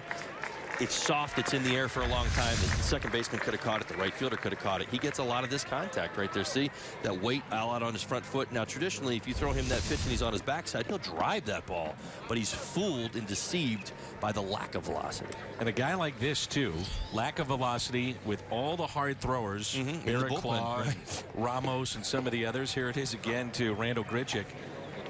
You know, you just don't see this anymore because scouts aren't looking at this. Scouts are looking at 6'5" and throwing 95 plus. So it's a different look, too. He's breaking the rules by all definition, right? In today's game, this, I mean, Ziegler would tell you, I just signed a new $16 million deal, but I bet you I wouldn't get drafted. Right. Pretty amazing when you think about it, right? It really is. 2 years, $16 million. Right. Well, I mean, teams are lining up for his services, but if he were to throw him in the draft as a 22-year-old, he doesn't get drafted. Right. Here's a 1-1. And again, Grichuk a little bit out in front. You just see these guys. It's almost below the hitting zone. The speed that you're used to seeing. It fools them on the other side, right? It's just it. Not many guys are willing to find out if they can survive there. But you see, weight transfer is so imperative to a swing. You've got to be able to control it in your balance, typically on your back leg, and we talk percentages all the time. If you get hitters out on their front legs, you're going to get a lot of that. Boom, boom, boom. 1, 2, 3. Brad Ziegler. Year 1 of a 2-year towards Florida. Alongside, I'm Dan McLaughlin of Fox Sports Midwest. And wherever you may be, we hope you're enjoying some spring training baseball. This is Lucas. This young man is a closer in the Cardinals minor league system, coming off a pretty good year. There's Chevy called to the pen, and he will get Ramon Cabrera. First pitch by Josh Lucas is a strike at the knees. It's 5-1 St. Louis in the bottom of the fifth. We talk about these positions young players find themselves in spring training. We say, who is spring training really for? Well, as a young player, these are the opportunities you get to showcase yourself to your manager. Even if you don't make that opening day roster, you want to be the answer. You want to say, all right, listen, I'm going to showcase myself here in spring. I want Mike Matheny thinking, where's Lucas? We got to get him up here. We got to deal with something right here. I want this guy to be my answer. This is where you earn that as a young player. Tommy John surgery, missed all of 2012, and that's fought off and out of play. Last season, career high 45 relief appearances, pitched at AA and AAA. Texas League All-Star, North Squad. And he's still in camp. He's got a high number, but still in camp. So still a chance to make that impression. There's something about those high numbers, isn't there? Yeah. Yeah. The day I finally got I remember in Dodger camp, I finally got 28. When I first got it, it was like 109. They're like, hey, you got 3 numbers on your back. I said, yeah, that's pretty much where I go get Darryl Strawberry's backpack. You're going to carry it to the field. Okay, sir. Darryl Strawberry's now living just outside St. Louis. Really? He is. Yeah. I was his caddy. Well, when you're a young guy, that's what I did. That's what you do. Caddy. I was his caddy in Dodger camp in Vero Beach in Dodger Town. The 2-2. Breaking ball, grounded to first. Adams flips to Lucas for the out. Adam Wainwright goes 4 innings today for the St. Louis Cardinals, gives up a run, and now it's Lucas here in inning number 5. Yeah, I guess the idea would be let's try to drop the numbers every year on the back. He's got to get to a number that matters, really, is what it comes down to. It's also nice to have your name on the back. We've seen a couple of guys that are called into these games from the backfields in the minor leagues. Don't quite know who they are. No name, no number. There's D. Gordon back to the top of the lineup. 2 years ago, D. Gordon, just an incredible season. Batting championship, Gold Glove, stolen base title. Here's a 1-0. Ground ball that's hit to second. Colton Wong to Adams, 2 down.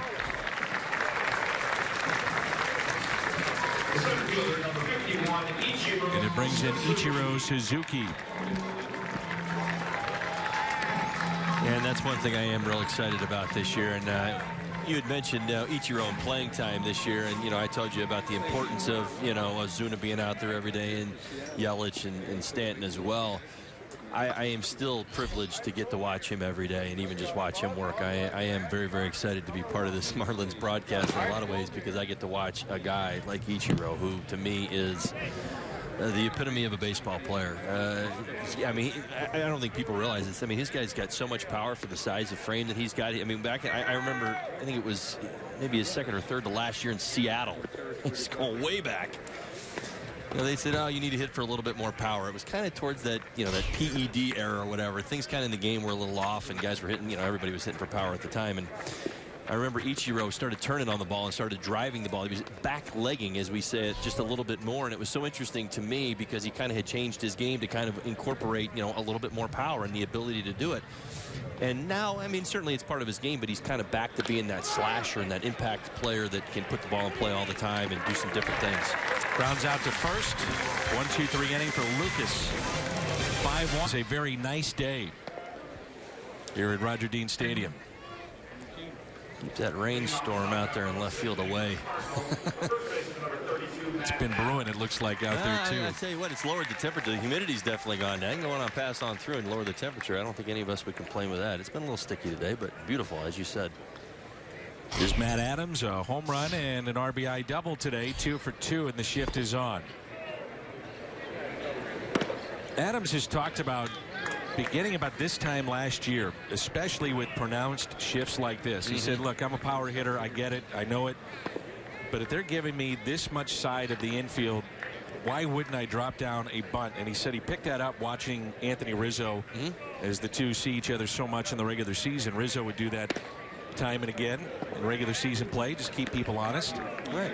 Well, in the situation, I mean, you know, a line drive base hit to right center field is the equivalent of a drop down bunt to the left side. I mean, it's the same thing, especially when you're leading off an inning. Makes all the sense in the world. I've said it for years. I mean, when the overshifting started a couple of years ago, I said, overshift all you want. If the hitters are willing to take what they, I mean, Reggie Smith, my first big league hitting coach, Reggie Smith. Take what they give you, right? I mean, if they're going to do it, I mean, the shifting's been around forever. Maybe not as extreme as it is today, obviously. But the point is understand and recognize. He used to tell us all the time, look and see where they're playing you before you step foot in the box. They're sending you a message. And 4 straight from Ellington and a walk to Adams on base for the 3rd time. Adams really in a groove right now. I think that home run yesterday kind of got him going. I mean, it's clear that he is now seeing the ball with a lot of confidence. I mean, the ball off the bat today, holy cow, the home run to center field, the line drive base hit to right. Real nice day for Mr. Adams right there. Chad Huffman will be the pinch runner for Adams. His day is through. Yeah, what is Matt Adams' role on this team? It's a great question. You know, with the shift of Carpenter now to being the everyday first baseman, Adams, you know, is going to see time at first base. Might be their best defensive first baseman, which gets overlooked. The versatility of Carpenter would allow him to potentially get more at bats. But Matt Adams is primarily going to come off the bench, and he was arguably their best pinch hitter a year ago because of things like this. Well, I mean, the reason I ask you, great swing of the bat right there. Stays through a fastball away, a little two-seamer, and drives it out. And then you get a fastball up in the zone. Again, even the fastball yesterday was in on his hands, and he kept his hands through, got extended, and hit a long fly ball to right field. Really in a great spot right now and seeing the ball. I'm just curious, like, what does a great spring training for him mean? Does it mean the opportunity for a trade, or is it more along the lines of you've earned your spot on our bench? And I think it's the bench right now. Yeah. You know, he's, again, 3 pinch hit home runs last year. He close to 400 off the bench. Right. He'd be one of your first options off the bench for Mike Matheny's club. And his future might, you know, be in line with some of the other guys around the infield. Johnny Peralta's in the final year of his deal. Carpenter can play third. Carpenter can play second. You know, so as other guys, he's the versatile one. I mean, you just wonder, like, does Adams, you know, can he play the outfield? And you know, the thing about it is, it's like, you know, you see him, like I've seen him now over the last couple days, and I'm like, got to play, right? The man needs to be on the field. Exactly. Right? He's not coming off the field, and it's like, so where does he play? Yeah. Because when this happens, when this situation happens, and I think this is going to be a bit of a challenge for Mike Matheny, if in fact, you know, Adams, who last year still kind of had first base as an option, Matt Carpenter is an everyday answer. I mean, he's not, you know, I mean, unless you're willing to move Matt around the infield, meaning Matt Carpenter, not Matt Adams. You know, Matt Adams is kind of locked in at first base. So, I mean, how is that actually going to go? If he gets hot like this, you get to the end of spring training, he goes on a tear. What are you going to do? Colton Wong last year at one point was sent down to the minor leagues. Carpenter was playing second base. You know, it also ties in a little bit to Jed Jerko. You know, Jed Jerko, here's a guy that has 30 home runs and doesn't have a position. I mean, think about that. You hit 30 bombs and you don't have an everyday spot the following year. 3-2 pitch now to Wong. Huffman is leaning at first, now running, and Wong hits a fly ball out of play. Nice job by Ellington, who's been struggling a little bit with his command here early, making pitches, kind of working his way back into this count and finding the fastball right there, getting a little two-seam action away. Important to not get himself in any more trouble right here. Wants to make a pitch. Put it this way, it's good to force the hand of your manager, right? Right. No, have I understand that, but again, I guess the reason the question's in my mind is, what is he actually fighting for? I know that he would tell you, I'm just going out there trying to put up good at-bats and do my job. I mean, it's a very typical answer for a big leaguer in the spring. There's a double play. Potentially. The strikeout and throw him out. He held on. Echeverria, known for his glove, holds on. Nicely done. Strike him out, throw him out, double play. As you said, nicely done right there. Jose Martinez. Able to secure that short hop right there and get the tag down. You see a lot of infielders nowadays really kind of struggling to kind of get in there and make the play. I saw this an awful lot last year. Guys who would not put that glove in there, kind of hoping to maybe get the phantom. My day and age, yeah, you got the phantom tag. Nowadays, you don't get it anymore. Not with replay. You've got instant replay that's lurking right over your shoulder, and that instance right there, you catch the ball in front of the bag, you better get that glove right there in front of it as the slide comes in and put the tag on him, or you will not get that out. Here's Jose Martinez with 2 outs and nobody on. Martinez is 2 for 2 with a triple and a single. I asked Mike Matheny the other day, one of the new rules is that a manager has 30 seconds to decide as to whether or not they want to challenge. And I said, do you know when that starts? And he said, no. He said, it's really a gray area for a lot of us because we're unsure. And Don Mattingly is going to have to deal with it. He said, we're going to put up a clock, though, in our replay room. And when we're around 30 seconds, hopefully our guys will tell us thumbs up, thumbs down. Well, I think in a lot of ways you have to put that pressure on other people, not your manager, to know that time. Catch made by Ozuna off the bat. He will host the Cardinals early on, and will open up with Sunday Night Baseball against the Chicago Cubs. Chevy called to the bullpen. It is 23-year-old Luke Weaver, made his major league debut a season ago and made his debut at Wrigley Field against the Chicago Cubs. Went 1-4, 8 starts, 9 total appearances. There were 9 different Cardinals last year that made their debut. 7 of those 9 were pitchers. And Luke got his taste of the big leagues last year. Was hurt for just a little bit last couple of weeks. And he's greeted with a fly ball off the bat of Marcell Ozuna. And it's gone. 1 pitch and a home run. Marcell Ozuna. Yeah, the Marlins outfield, Yelich, Ozuna, Stanton, all with at least 20 home runs a year ago. That's quite a trio they have returning. Well, I'll tell you right now, Marcell Ozuna, one of the best fastball hitters in the game. When he is locked in, he can turn anybody around. I remember last year turned Noah Syndergaard around at 99 miles an hour. Jumps on a first pitch heater right here from Weaver, who's been out, again, looking to establish the strike zone, make a pitch, gets a center cut fastball right there, and just unloads. My goodness, that's a quick swing. Oof. Deepest part of the park. Now it's Justin Bour. Will the Marlins let Bour play against lefties, or are we going to see JT Realmuto? Well, I think the answer is yes to both. I mean, I really do. I think there's going to be an opportunity there. I mean, the idea is this, and I experienced this a little bit in my career. I remember with Buddy Bell when I was playing for the Rockies, he used to tell me, he goes, listen, Holly, your days off is going to be against Randy Johnson. Now, granted, hey, I want to be in there every day, lefty on lefty. It's Randy Johnson, for crying out loud. He's throwing 100 miles an hour. You know what I'm saying? Like, I think what's going to happen with Bour is he's going to get an awful lot of opportunity against some of those lefties, but there might be a tougher guy in there. On some days that you're going to see JT Realmuto in there. I mean, that's just the way that it's going to work. I understand that those numbers don't tell you a whole lot right there, but the reality is he hasn't had a whole lot of opportunity against them. He's earned it. He can have that kind of impact.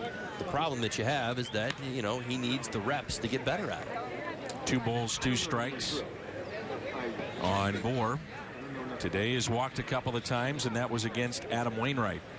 Weaver, the 3rd pitcher used by St. Louis, the 2-2. It's a major league debut for Luke Weaver at Wrigley Field. First man he saw, Dexter Fowler, now his teammate, struck him out looking. Only win a year ago was against the Oakland A's at home at Busch Stadium. And the 3-2 pitch to Bour. Walked him. One of the things I think the Cardinals saw with Weaver as the season went on and as his major league season progressed, his command of the strike zone wasn't quite where it was when he first got there. Now, you're dealing with a young pitcher. You're dealing with major league hitters. You're around the strike zone, these guys pop it, where sometimes you get away with it in the minor leagues. Yeah, well, at the big league level, you don't. You make mistakes, you'll pay. You're going to find out real quick. Big league hitters, even the lower half of the lineup will make you pay if you're making mistakes out over the plate. And you're seeing it right now. We talk about emotion in the game of baseball and harnessing it and controlling it. I mean, we saw what happened on the first pitch. Weaver's thrown in game action in nearly 2 weeks. He gets turned around by Ozuna. What does he do to the next hitter? He ends up walking him again, trying to be too fine. Now, granted, in your mind, you say, okay, relax, just make pitches. But again, there's that anxiety, controlling that blood pressure. It's not easy to do. Adeiny Echeverria And it's 2 balls and no strikes.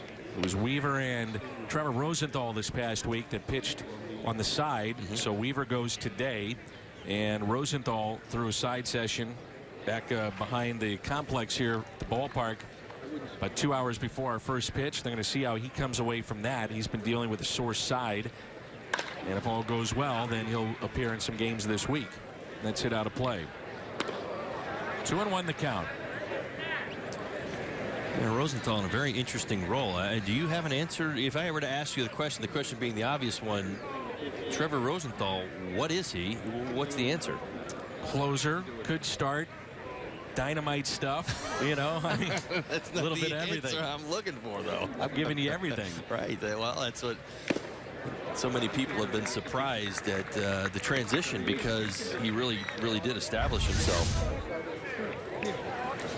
Echeverria really trying to stay inside the baseball right there. Good spot, tied him up just a little bit, and you kind of play off the foul ball to the right side, which was the pitch before. Weaver trying to work back in there.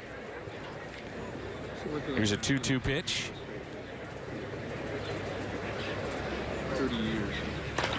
That's it out of play.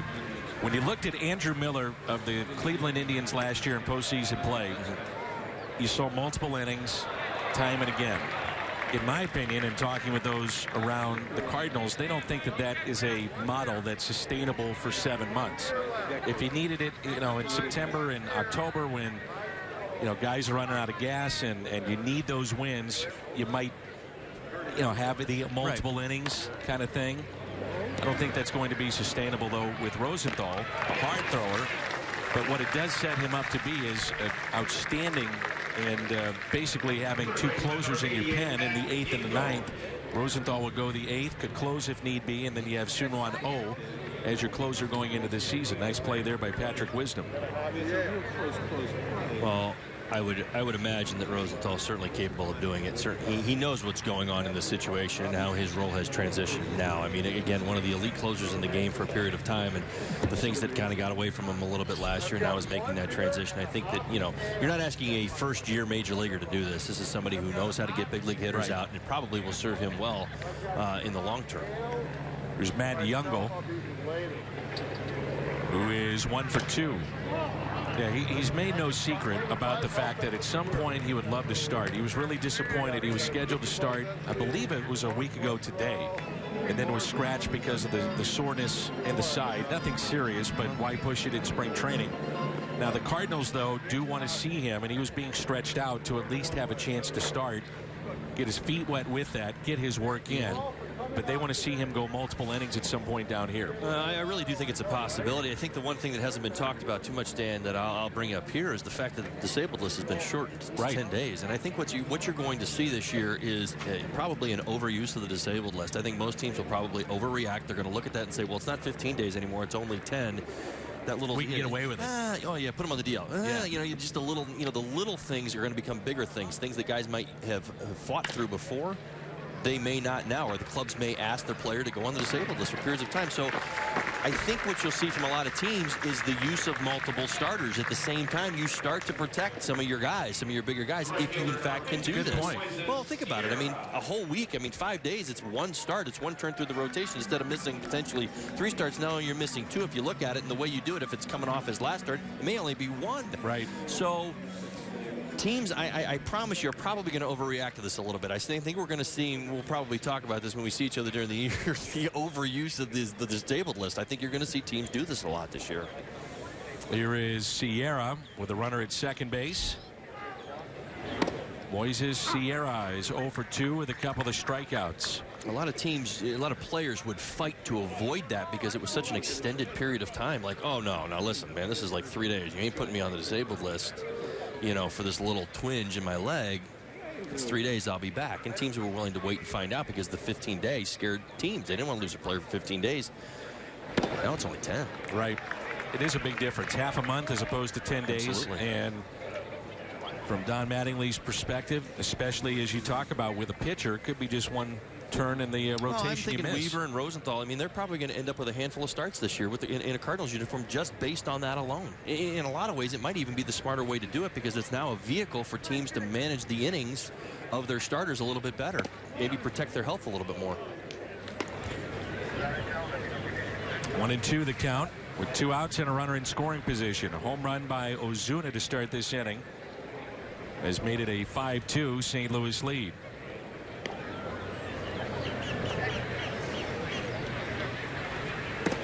Misses in 2-2. Real good take right there by Sierra. Little two-seam action on a ball on the inside part of the plate. Tried to get the swing and the miss. Was able to lay off of it. The 2-2 pitch. Identical spot. Missed inside 3-2. Clouds overhead. No sunshine. They have not turned on the lights yet here at the ballpark, but that'll be probably happening in the next 5-10 minutes or so.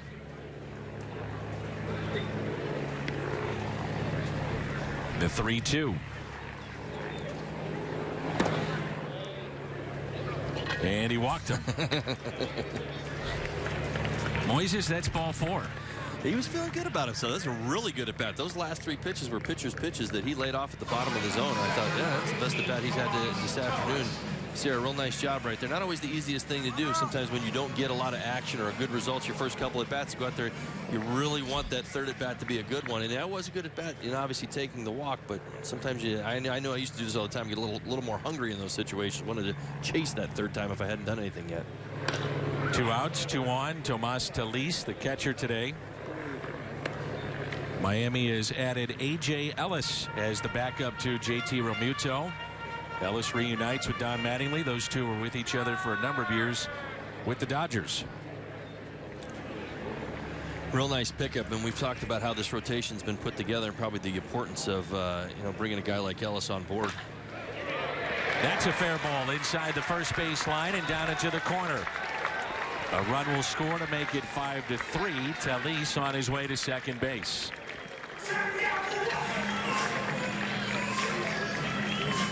RBI double to score Moore, who was the pinch runner for Justin Bour. Always take pride in those 2-out RBIs. Gets an off-speed pitch, fooled by just a little bit. Talis does a nice job staying level through the zone, able to drive it down the right field line, pick up that RBI. Runners at second and third. 6 hits aside. A base hit could tie this game. This is Ramon Cabrera. So Weaver's come in and allowed a couple of runs. His 25th pitch of the inning. And it's a ball inside. And you can kind of see some of the rust coming off right here. When you miss time early in spring training, especially for the pitchers, it can be, you end up a little bit behind it. And you see as his misses aren't good misses right now. They're easy takes for the hitters, so they're able to keyhole him a little bit. Pitches that have been hit have been pitches out over the plate. Here's a 1-0. Slap the other way and foul. I'll probably tell you after today's outing, you probably felt like he's surviving only on his fastball right now because everything else is so far off the plate. The hitters aren't even, really giving a whole lot of respect to it because they're not good misses. But again, sometimes not easy to do because you're in a position where you're going back out there to get your work and you've missed some time. I mean, the hitters are starting to move along. We're halfway through spring training, a little bit past the halfway mark now. Cardinals seeing that pitch count elevate, get a right-hander up and throwing in the pen. The 1-1 kept in front by Fryer.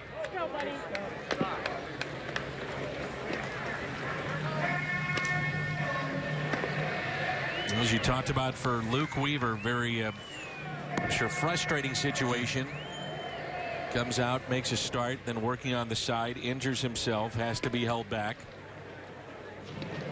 Fast defensive changes for the Cardinals in right field are 79 Harrison Sierra. In left field, 81 Anthony Garcia. At first base, 65 Chad Humpton. At second base, it's Roland getting loose. Pitching is 62 Luke Weaver.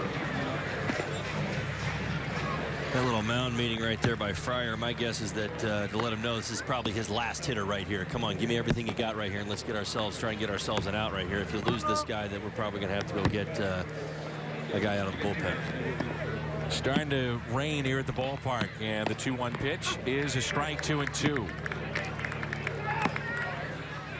Well, that meeting appears to be received by Fryer, no doubt about it. We were able to get back into the strike zone. We thought the rain was coming, and now it's starting to fall here at the ballpark.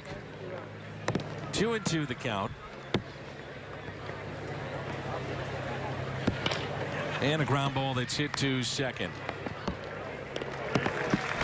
Miami strands two, but they pick up two. Marcell Ozuna, the first pitch in the inning by Luke Weaver. Man can hit a fastball, and he drove it 400+. Todd Hollinsworth of Fox Sports Florida. Alongside, I'm Dan McLaughlin of Fox Sports Midwest. This is one of our shared telecasts this spring. It's 5-3. The Cardinals with the lead over Miami. Ellington is second inning of work. Fryer is 0 for 2.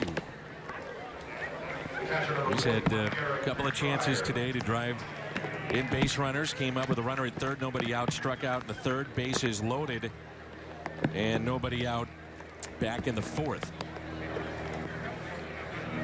And flied out to right. Here's an 0-1 pitch.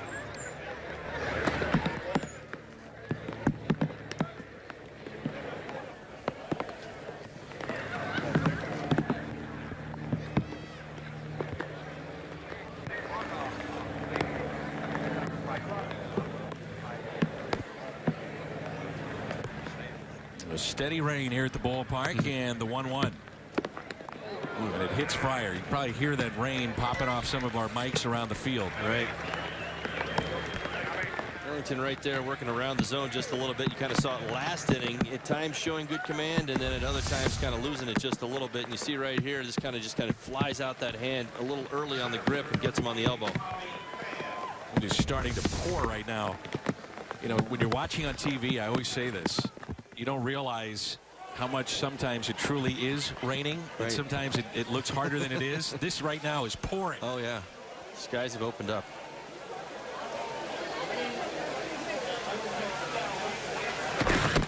And a strike to Tommy Pham. Oh, you can definitely see it on TV. There you go.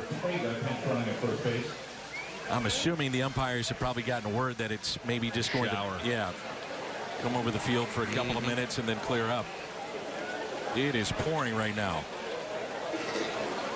Here's an 0-1 pitch. Instead, a check on the runner at first.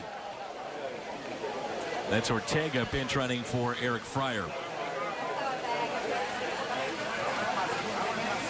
Come to the ballpark. It's not supposed to do this. No, not this time of year. No, sir.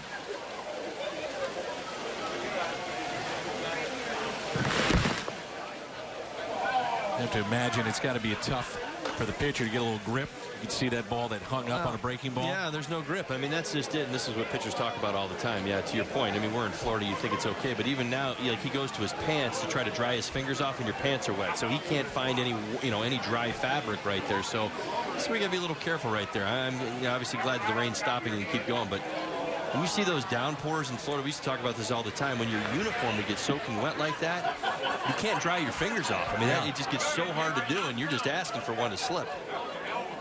Here's a 1-1 pitch to Tommy Pham. And Pham pops it up. Center fielder couldn't find it. And it drops. You could see right away. No idea where that baseball was, and battling the raindrops falling in. That's Brandon Barnes in center. Yeah, never had a chance to really get a gauge of it through the raindrops. Tommy Pham will take it. It's a base hit for him. A little lob wedge out to short center field. So Tommy is now 2 for 4. Barnes had no idea. He lost his foot. Barnes had no idea. Yeah, that's just one of those plays that happens in spring training. Managers don't get too worked up about it. I'm sure Don Mattingly's not happy that ball fell in, but the reality is things like that happen. I mean, normally when that rain hits us like it did you, I mean, you're going to stop the game even for 10 minutes because that was, this is spring training. So clearly the rain had something to do with that. Here's Paul DeYoung. Runners at first and second, and nobody out. And DeYoung hits it well into right center. And that ball is gone. An opposite field home run. That's impressive there off the bat of Paul DeYoung. A 3-run shot. And it makes it an 8-3 St. Louis lead. That's impressive. Yeah, DeYoung gets a first pitch fastball. My goodness gracious, get some serious extension to right center field. Short, quick. He knew it when he got it. It's just a fastball right there. Ellington trying to get out in front, and I don't blame him. Again, we talked about grip and losing that slider just a little bit. He's not going to throw a first pitch slider right there, just a fastball out over the plate, but Young jumped all over it and made him pay. Now Patrick Wisdom with 3 home runs this spring.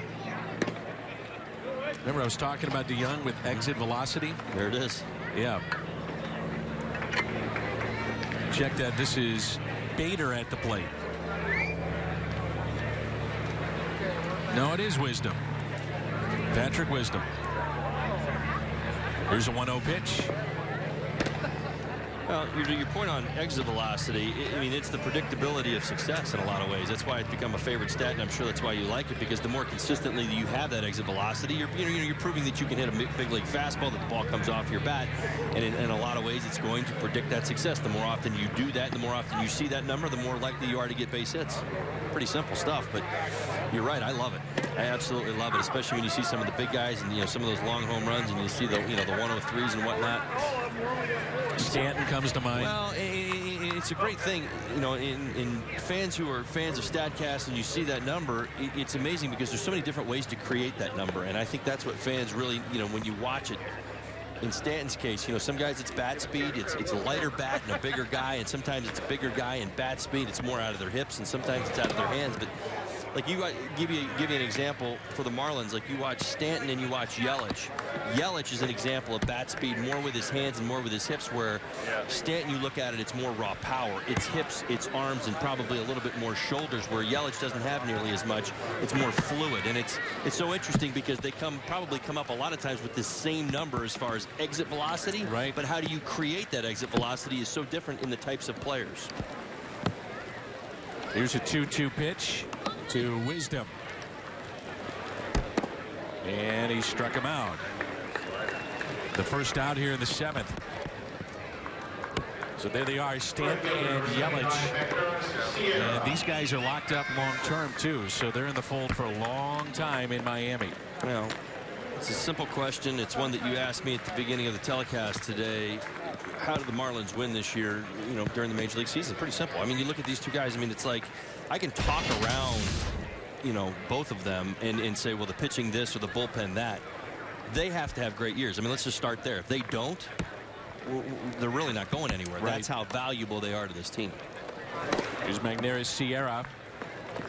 I mean, I'd be willing to say there's no replacements for it. No. It doesn't exist. I mean, and that's the point. And you look at this Marlins team, and I say they're going to win because you know what? They're going to stay healthy. They're going to stay on their field. They're going to get off to a great start, and things are just really going to roll with them.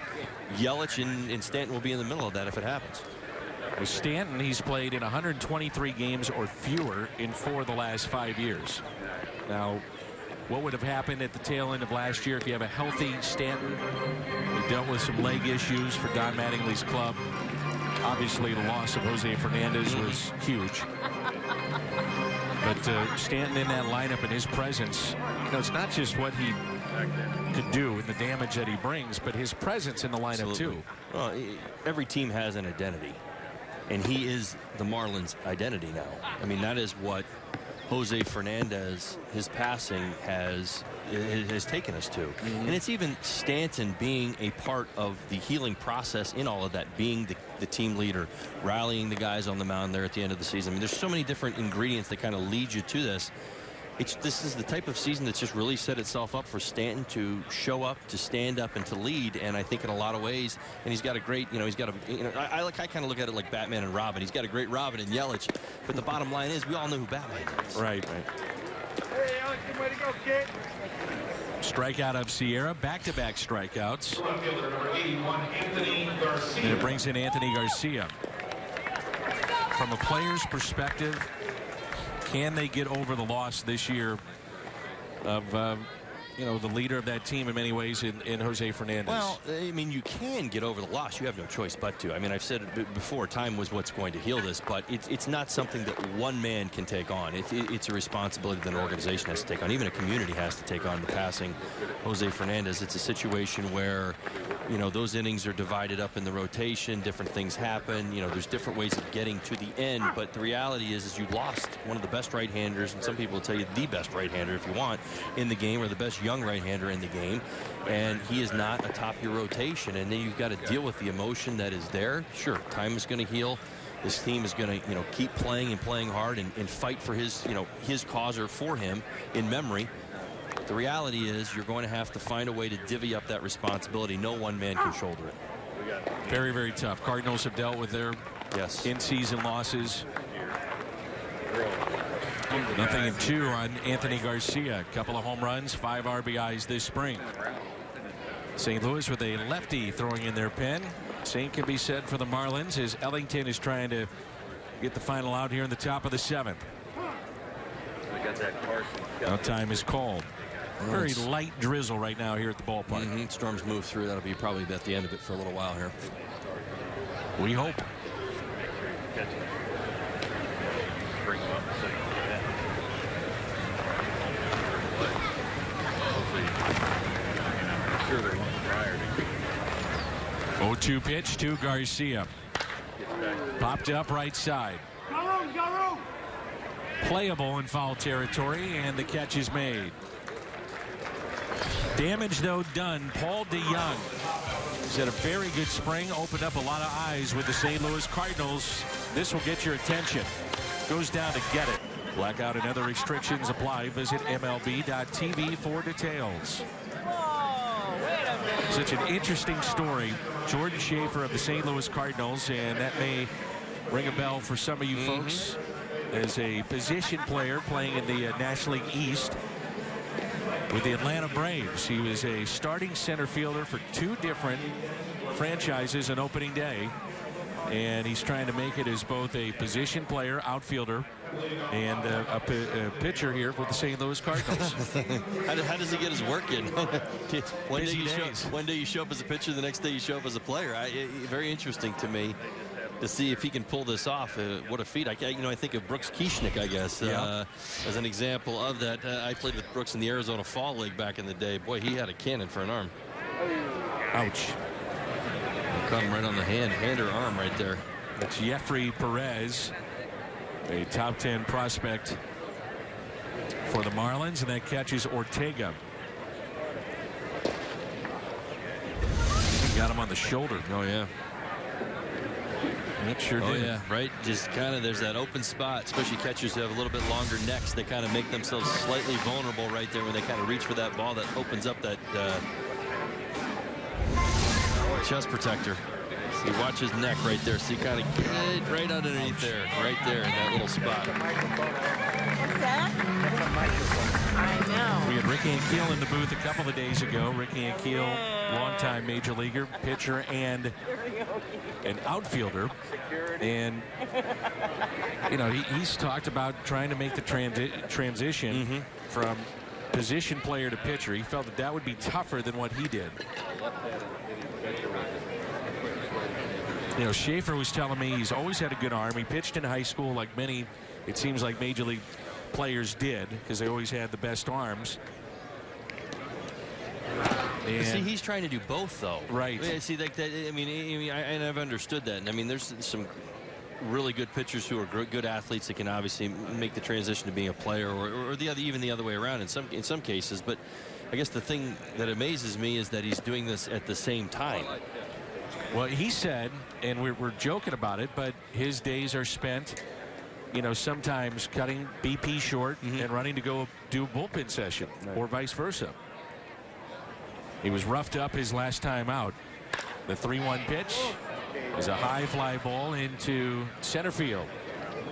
Catch made by Sierra.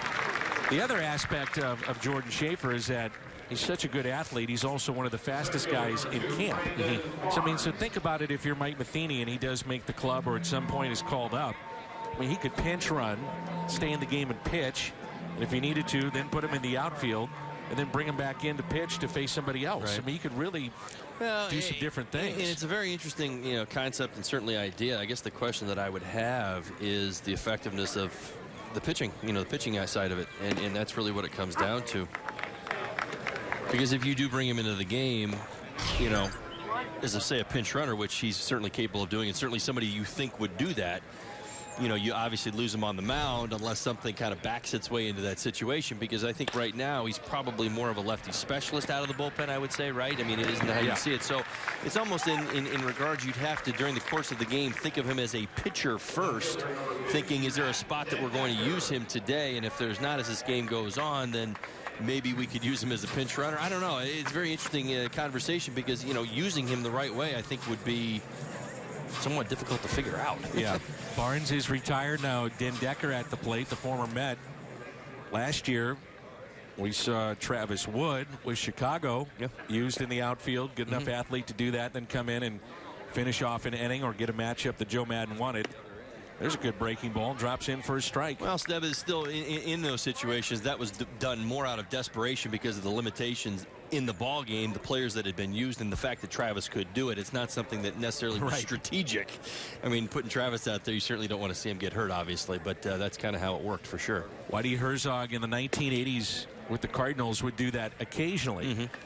Lefty would come in, face a left-handed batter, then go to right field or wherever it may be, but typically right field, and then come back to face another lefty in that matchup. Yep.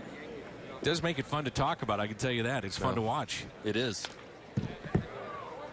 1-2 the count. Now a strike away from having a scoreless bottom of the seventh. You know, everything at the major league level, for obvious reasons, is so, you know, you are what you are. It's very structured, and you know, you look at, you know, today's game. I mean, we talk to our younger players, you know, even my sons, you know, Ty and Tug and Trey. They play multiple positions. They pitch, they hit, they do it all. And you know, and at some point, it's almost like, well, you've got to pick what you're going to be. What are you going to be? I mean, even some of the players, I believe even in this year's draft, a couple of guys who throw really, really hard and who are also good hitters. You know, you kind of have to.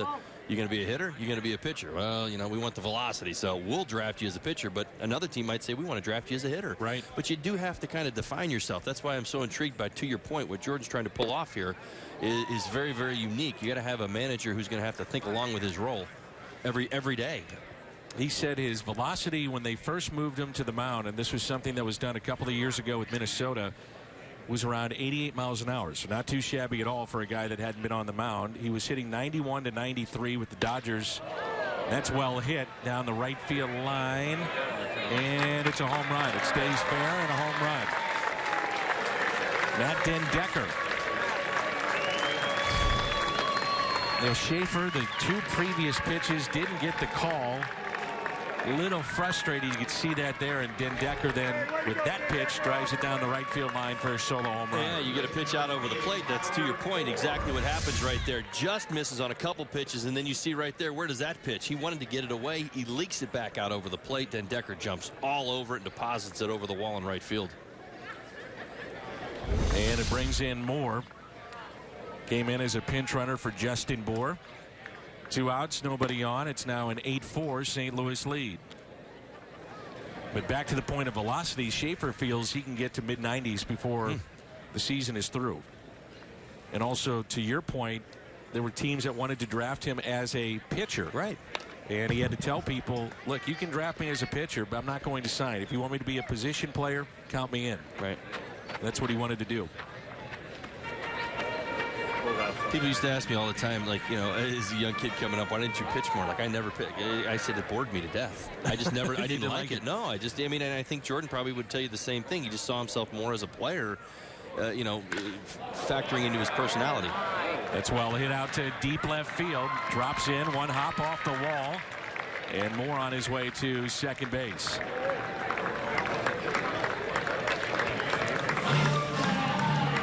Marlins hitters jumping on some pitches out over the plate right here from Schaefer. Brings in the shortstop, J.T. Riddle.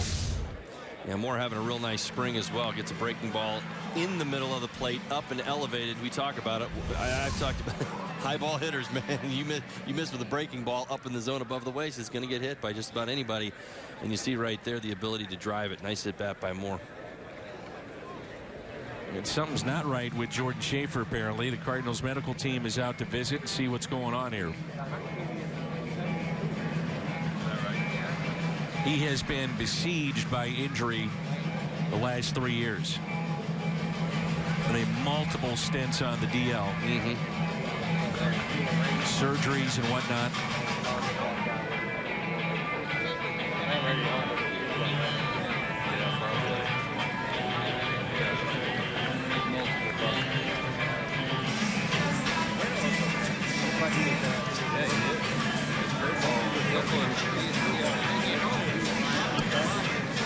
Nobody was up and throwing in the Cardinals pen.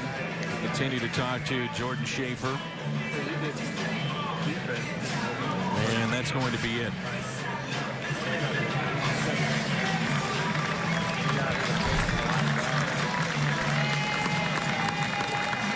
In terms of injuries, right now he can't catch a break in his career. So BR Chevy call to the pen. Sir, call 314-345-9000. So Zach Phillips comes in, a left-hander. They're going to give him all the time that he needs. Cardinals have become his 6th major league organization. He's pitched with the Rangers, the Orioles, Marlins, White Sox, and Pirates. We saw him pitch at Busch Stadium at the tail end of last year with Pittsburgh. He's also spent a year in Japan. That was in 2014.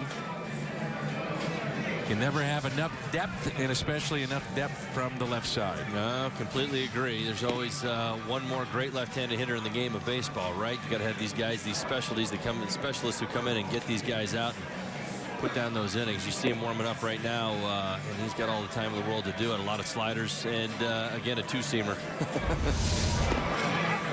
Had to get ready in a hurry.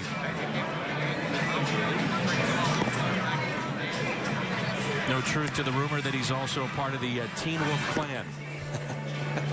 Dan, I think you should grow your hair out that long, no? Hey, when I'm retired, maybe so. The beard, the hair. Rocking chair? Absolutely. All grooming out the window. Yes, sir. You know, when you were playing, guys, they actually shaved. Yeah. Guys now, it's the beard, man. Well, I mean, it's the day and age of the athlete. I mean, you look at all professional sports and the beards are in. I mean, it's pretty simple. I mean, it's actually kind of a fun conversation. But right, I mean, my generation kind of were like into our uniforms, but we all were very clean shaven, short hair. I mean, nobody had the long hair. Nobody did it. And then I went crazy, and everybody kind of I'm certainly not saying I started any trends, but I kind of grew my hair out. Actually, here in Florida, it was I started just kind of growing it and growing it and growing it. I just was, I don't know, I couldn't find a good barber. And then it got so really, that was really your long. excuse. It's something like that. I don't know. My wife was like, "You got to stop this. Your hair's out of control." And I'm like, "I can't. Now we're winning, right? Everything's going well." But now you see it. Everybody's beards and hair, and it's the whole thing. Things have changed with the Marlins this year. Is Riddle looks at the first pitch. The clean shave policy is no longer. Jeffrey Lurie, a longtime fan of the Yankees. That was, what the Yankees always did. So that was the rule for a while, and now that's no longer going into 2017. Right.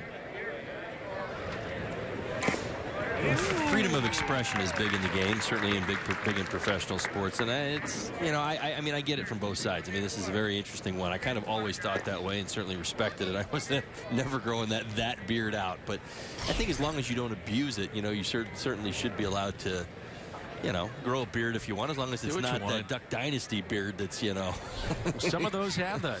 Well, Andrew Kashner. Right, and shouldn't there be a happy medium, right? There's a base hit. Sierra can throw, but it's offline to the plate and safe. If it's online, he probably got more. A little bit of a tail just on that ball. Good velocity, good strong throw, but Moore had a nice break on the ball with 2 outs. You're always going to get a good break on the ball because you're running on contact. You see, watch this throw right here if we can see it. See it right there, it just kind of tails just a little bit to the first base side of home plate, giving Moore that little extra half a step. And watch this, people. Keep your feet on the ground, young men at home, young players. Don't slide with your spikes high. You want to keep them down. That way you'll be safe. You see it right there. It worked. So it makes it an 8-5. Cardinals lead over Miami. And Anderson digs in for the first time. That pitch is to the backstop.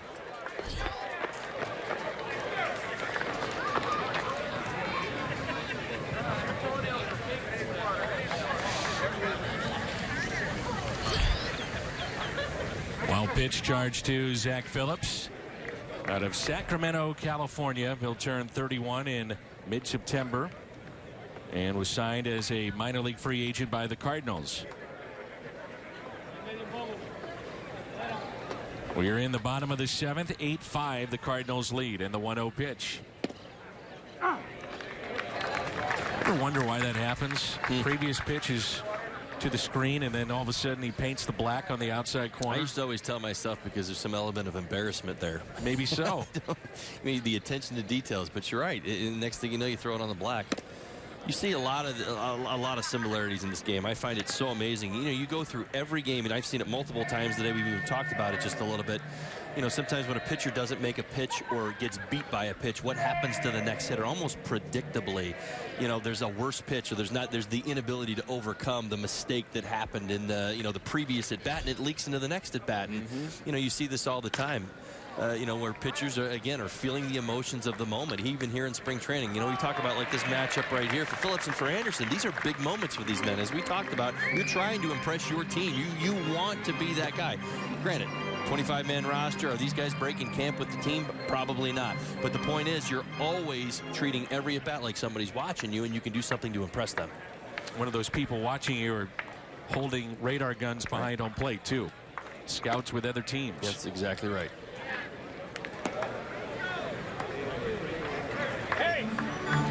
3-2 the count. So Phillips was thrust into this game after the injury to Schaefer. Had to get loose in a hurry. Now the 3-2 pitch is a fly ball into right, and the catch is made. Marlins pick up a run. We played the new pitcher from the University of Tennessee. Spent last year in the minor leagues, working out of the pen at Double-A, and Steckenrider is into this ball game in the 8th. Mentioned the University of Tennessee, where Todd Helton has gone back to be a coach. Interesting, isn't it? A little surprised at that. I mean, Todd is a good friend of mine, former teammate of mine, obviously with the Colorado Rockies. Known Todd a long time. I haven't seen him in a few years, but I was a little surprised at that. I mean, I would have thought that there would have been a big league opportunity waiting for him. But, I mean, listen, certainly a very popular Tennessee volunteer, no doubt about it. So going back certainly can make sense, I guess, under the right circumstances. There's Chad Huffman, and many times, too, you know, you talk to players that get out of the game, and usually they need a year or two to just get away, be with their families, and they miss it. And some say, I'd rather not be in pro baseball. I'd rather go back to helping at the collegiate level and amateur athletes. Well, this game is such an intense game.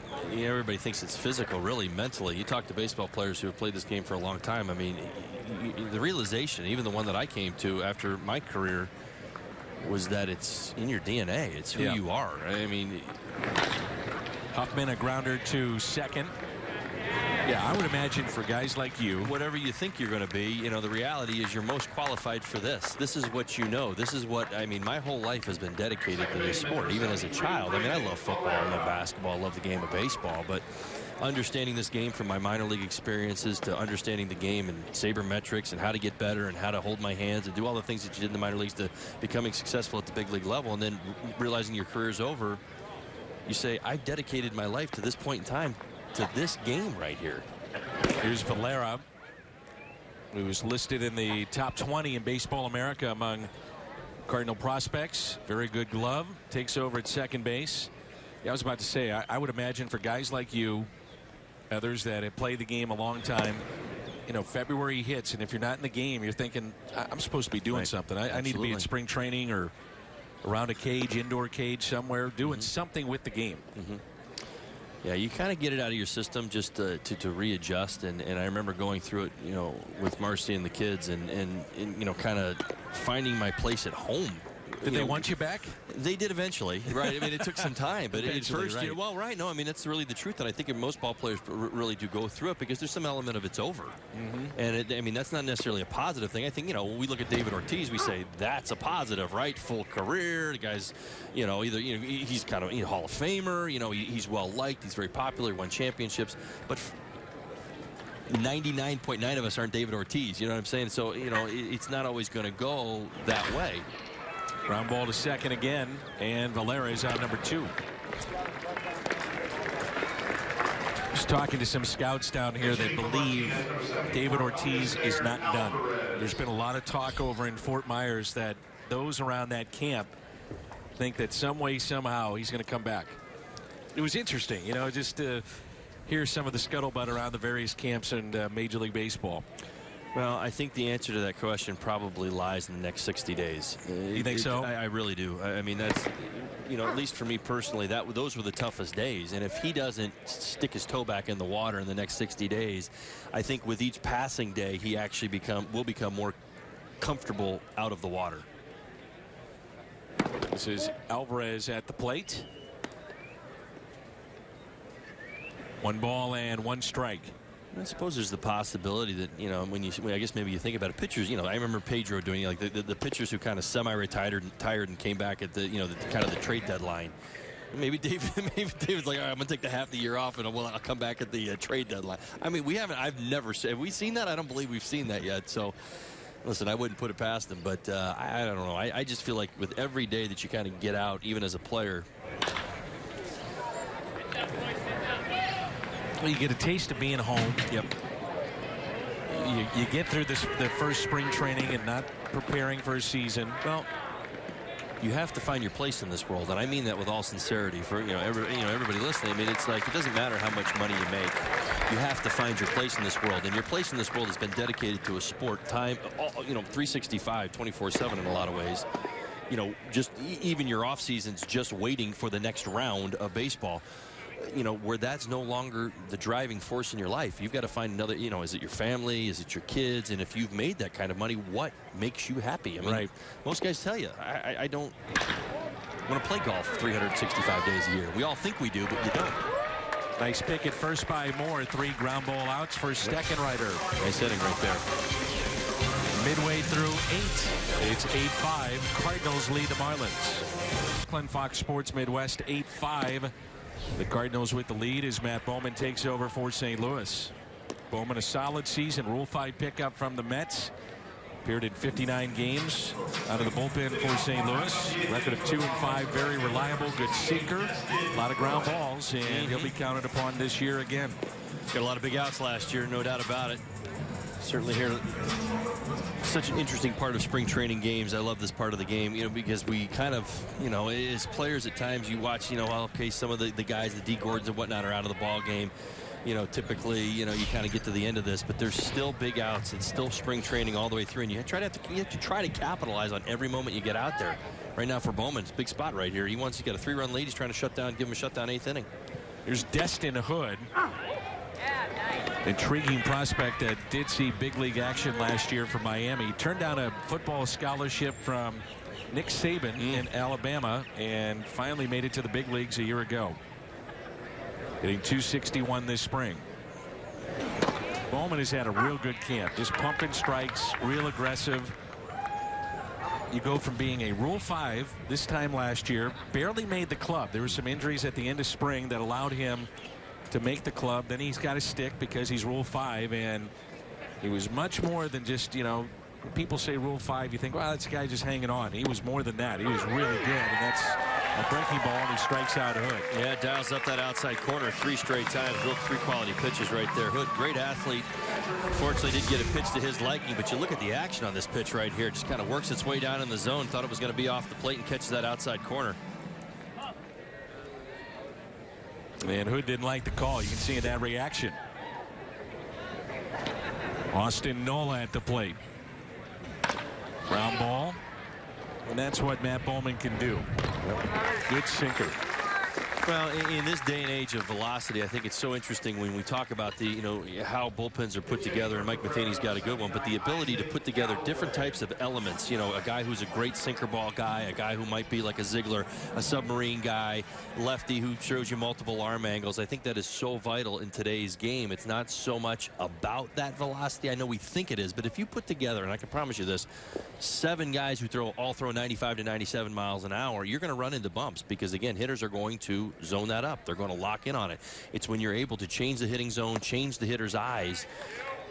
Bowman's a great example of this. He kind of comes in, flies open a little bit early. You see him kind of crossfire when he starts, but he gets that shoulder open, and that two-seamer really kind of comes out of his hand. He's a little bit different. A heavy sink action right there. You know, you pair that with, say, a Rosenthal, it's a different fastball. Right. This is Galloway at the plate. Bowman showing the breaking ball, something, you know, he would show a little bit last year, not a lot. It was pretty much sinker after sinker. And I'm sure that will probably be the case again this year. I remember the antics, I think even of a Greg Maddux, who used to tell guys what was coming on purpose just so that, you know, like, just change the game. Like, and I'm not kidding around. Like, even in spring training games, he'd just be like, here comes a sinker, and actually throw it. I mean, you know, the idea was, you know, we see this an awful lot of spring training of not tipping your hand. The Marlins and the Cardinals, not in the same division, so it's okay. You play a lot of games, but again, like, you know, the Marlins and the Mets, I mean, you see each other so much during the year. You don't want to tip your hand and show your pitching too much early in spring. Here's a 1-2 pitch. Ground ball sharply hit. Valera trying to stay with it. He does, and not in time. Take a look at the motion of Matt Bowman and see if you pick up a little Tim Lincecum in this delivery that he has to the plate. Not saying that he's Tim Lincecum, but yeah, he hides that ball, and that's what Lincecum, that front shoulder. You think about throwing over that front shoulder and hiding it. It's kind of going up and over the mountain is what we call it, and you see it right there. Bowman really does hide that ball well, but when you do that right there, you see you think about what Lincecum is or has been, you know, as his career went on, that great changeup and that good arm side fade. You see it with Bowman as well. Here's Jeffrey Perez. And he takes a ball.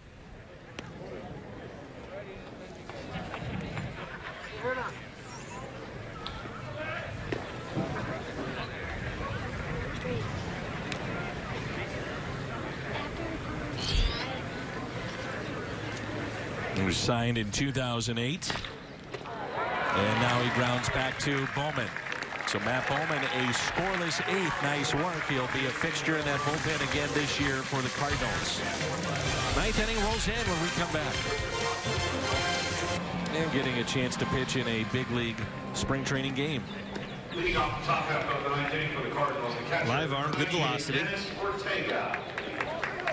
Dennis Ortega, the Cardinals catcher currently, will lead things off. We're in the ninth, and it's 8-5. Todd Hollandsworth, Fox Sports Florida. Dan McLaughlin of Fox Sports Midwest.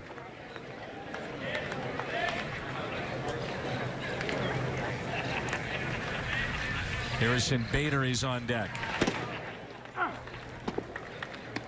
We talk about exit velocity, and Bader certainly has that. He has made, in one pro season, jumped all the way up to AAA.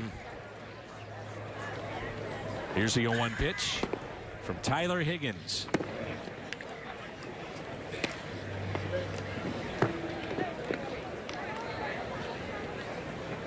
Ortega was hit by a pitch behind home plate on a foul tip. Caught his shoulder, stayed in the game. We'll find out word from the Cardinal perspective on Jordan Schaefer, who had to lead the game while pitching. We saw him in the dugout. He's kind of limping around, so you wonder if it was more of a leg issue than an arm issue. I don't want to jump to any conclusions here, but he did not look comfortable coming off the mound, and I think that's really what he was dealing with right there. Almost a sense of trying to gut it out and get that last out or make that last pitch, but clearly something wrong with Jordan Schaefer. Little chopper that's hit to short, and Ortega is the first out here in the ninth.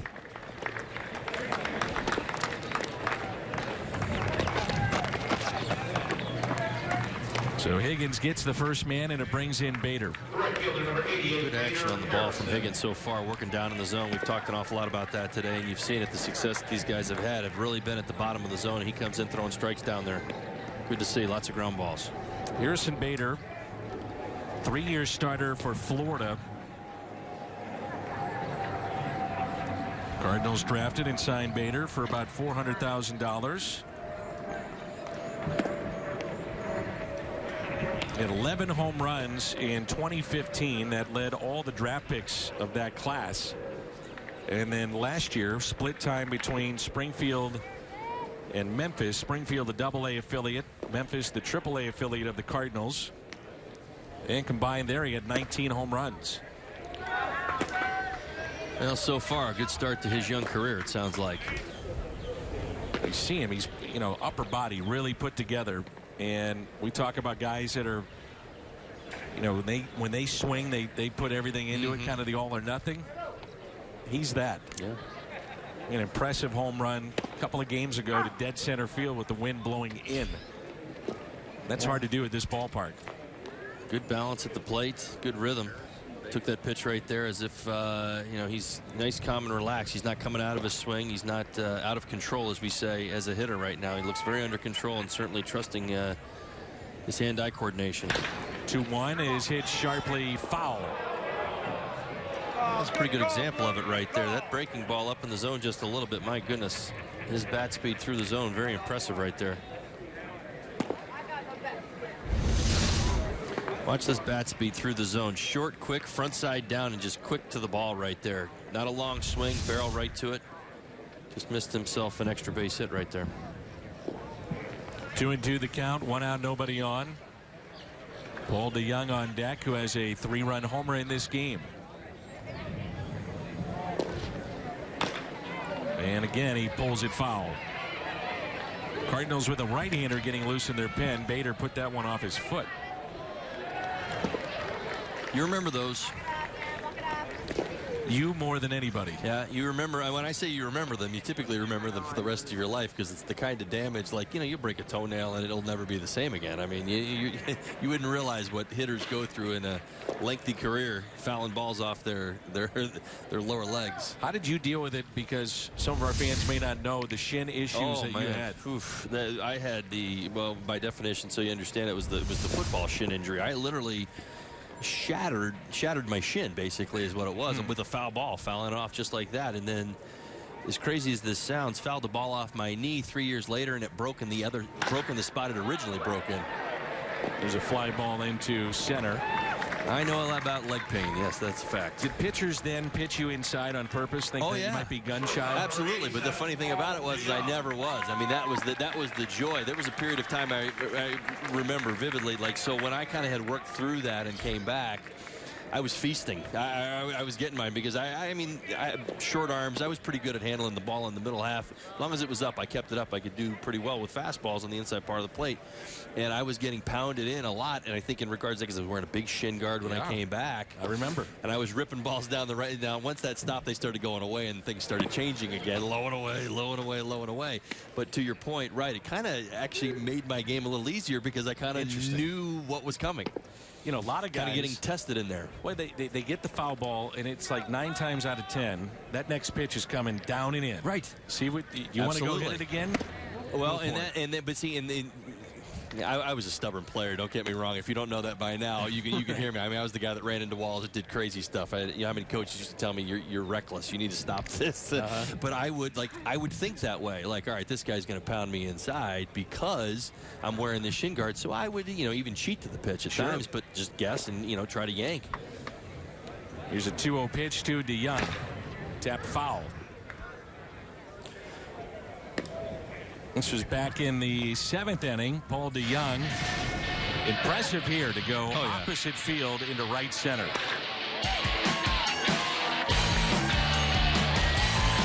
I did that like once in my life. Well, not just Oppo. I mean, he was so smooth through that ball right there and drove it out. Like, it's funny, we talk about hitters and, how they define themselves or what they do. And we were talking about exit velocity and different things. But in my case, I have very short arms. So I had to stand very close to the plate and cover it. But it actually made me a pull hitter because I was so close to the plate. I got pitched in a lot. Sure. I did not handle the ball low and away very well. I mean, that was it. I had to turn the pitch low and away and make it more like a pitch down the middle of the plate. That's how close I would stand to the plate. And a change up in the dirt. 3-2 the count on DeYoung. Thus 2 broken legs. That's why I remember you going through that. And you describe it with the shins. You were kind of the poster child of guys that when he had a foul ball. It's happened a lot more since then, which is so amazing to me. Nobody knew how to treat it at the time. Yeah. And it's not, it wasn't a blaming. I mean, it's not me blaming the medical staff in any way. It was just we didn't have a good understanding of how to get through it and to We ended up finding out later that it's a very common football injury. A lot of lower leg injuries with helmets hitting legs and getting stress fractures in their legs. And, you know, the MRI showed it looked like shattered glass. It hadn't exploded. Like, my bone wasn't off joint, but it had all these micro fractures all over it. I mean, it just had all these lines, and you're like, that's the break. And then the crazy thing was, even after I healed and came back and played 2 more years and played at a high level and was running and stealing bases and everything, I fouled a ball off my knee, and it broke in the same spot. Isn't that crazy? Right. Yeah. So it didn't break where the ball fouled off my knee 2 years later. It broke there, even though I fouled it off up here. Ouch. Yeah. Here's Patrick Wisdom. First pitch, a strike. Think about young guys just trying to get over the hump to get to big league baseball. And, you know, Wisdom and Bader and DeYoung of the Cardinals are close. Sometimes it's the mental aspect of it, dealing with failure.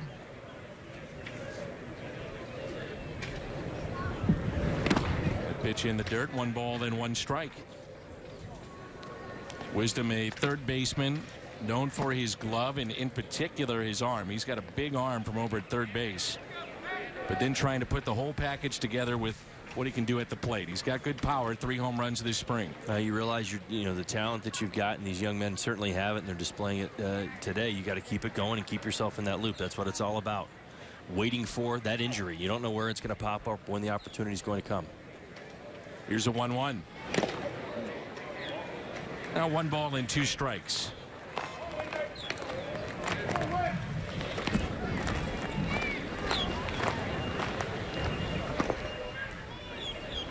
DeYoung, the runner at first with 2 outs. 8-5 the score here in the top of the 9th.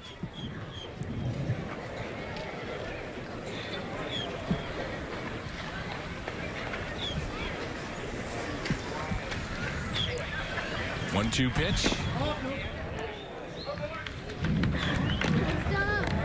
Try right there by Higgins, going to the slider, trying to get the swing and the miss, low and away. 2 balls and 2 strikes. Tom Kohler made the start for Miami. Adam Wainwright for the Cardinals. This point for 2 established veterans, just trying to get their work in, pitch count up, deeper into games. And a 2-2 pitch. DeYoung off with the next delivery, 3-2 and 2 outs.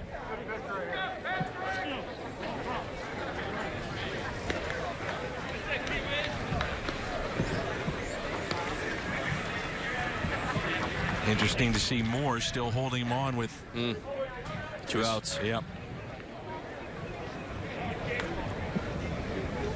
There he goes, and the pitch is taken for a ball. So Wisdom draws a walk and extends the inning to Sierra.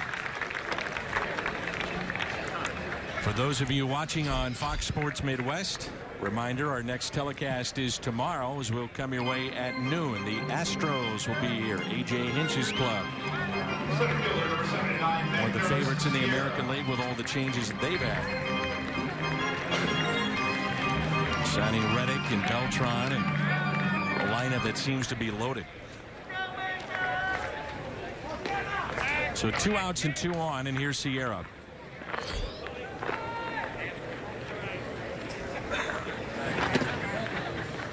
There's ball 1. Higgins got to work back into the zone. Been falling behind hitters here, putting himself in position. Got a couple runners on right here. Marlins want to give themselves a chance. Got to get this out.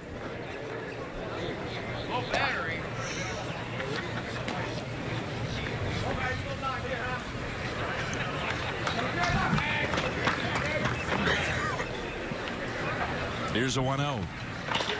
And Sierra hits it in the air down the left field line. That ball will drop, and it is fair. Run scores. That's DeYoung to extend the Cardinals' lead to 9-5.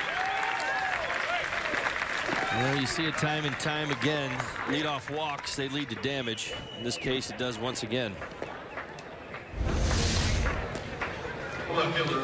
Fastball right there. It's not a bad pitch, really. I think you look back at this situation, it's the walks he's going to be frustrated with right there. I mean, that's, again, a fastball up in the zone. He beat him with the velocity, and he's able to drop it down the line. That's not where you get upset. It's the fact that DeYoung and the walks right there, you put yourself in the position where you can't be making those mistakes.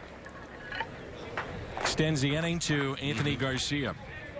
Runners at first and second.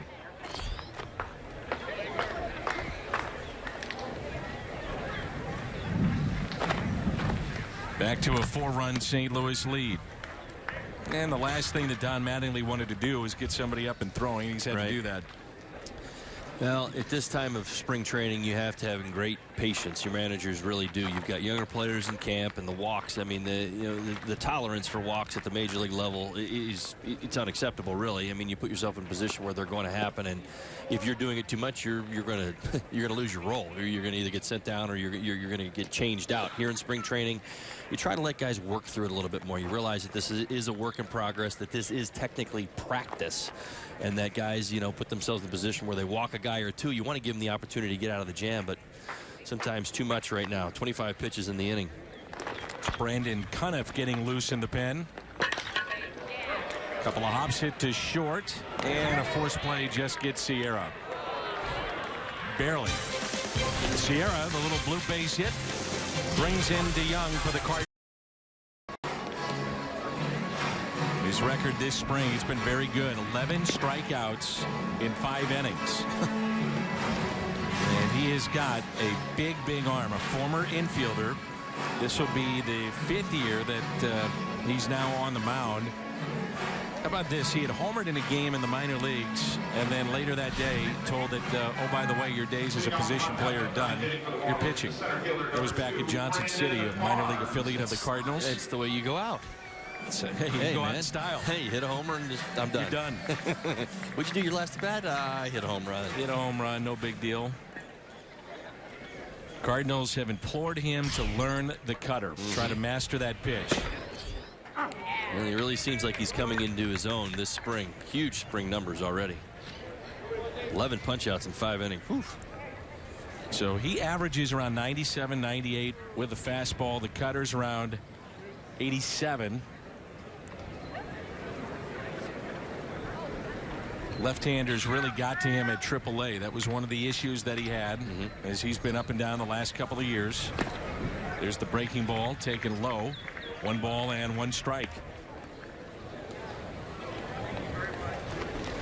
Brandon Barnes wearing the shin guard of the front leg. My partner Todd Hollandsworth talking about that earlier.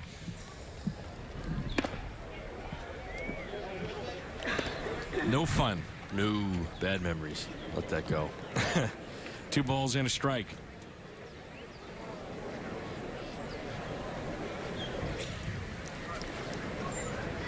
Two-one pitch to Brandon Barnes.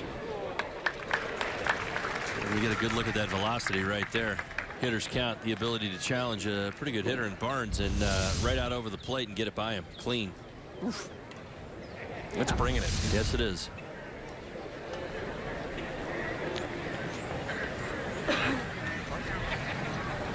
Two-two pitch by Tuivailala.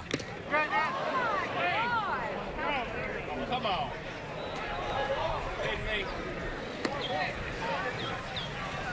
Thought it may have been a foul tip and held on to by We've got some Ortega. confusion here. We got a safe call at first base. I'm not sure if it was on the check swing. Barnes is saying it hit him. Yeah. He's shaking his left hand. Yeah, might hit the top of his hand right there. You know, this is a byproduct of the pitch prior to that, right? Get that bat early. He started his hands into the zone a little bit earlier than he did the pitch before to the 2-1 pitch, and I think that's kind of what, the adjustment that he made. He's like, this guy's throwing hard, 97 miles an hour. I got to start a little earlier, and you see it right there. That's how you make an adjustment as a hitter. You're like, all right, I can't fly open. I can't break the rules of hitting, but what can I do? I can start my swing a little earlier, and you see right there why he did. Ends up with the hit by pitch. So Barnes is aboard. And it brings in Den Decker.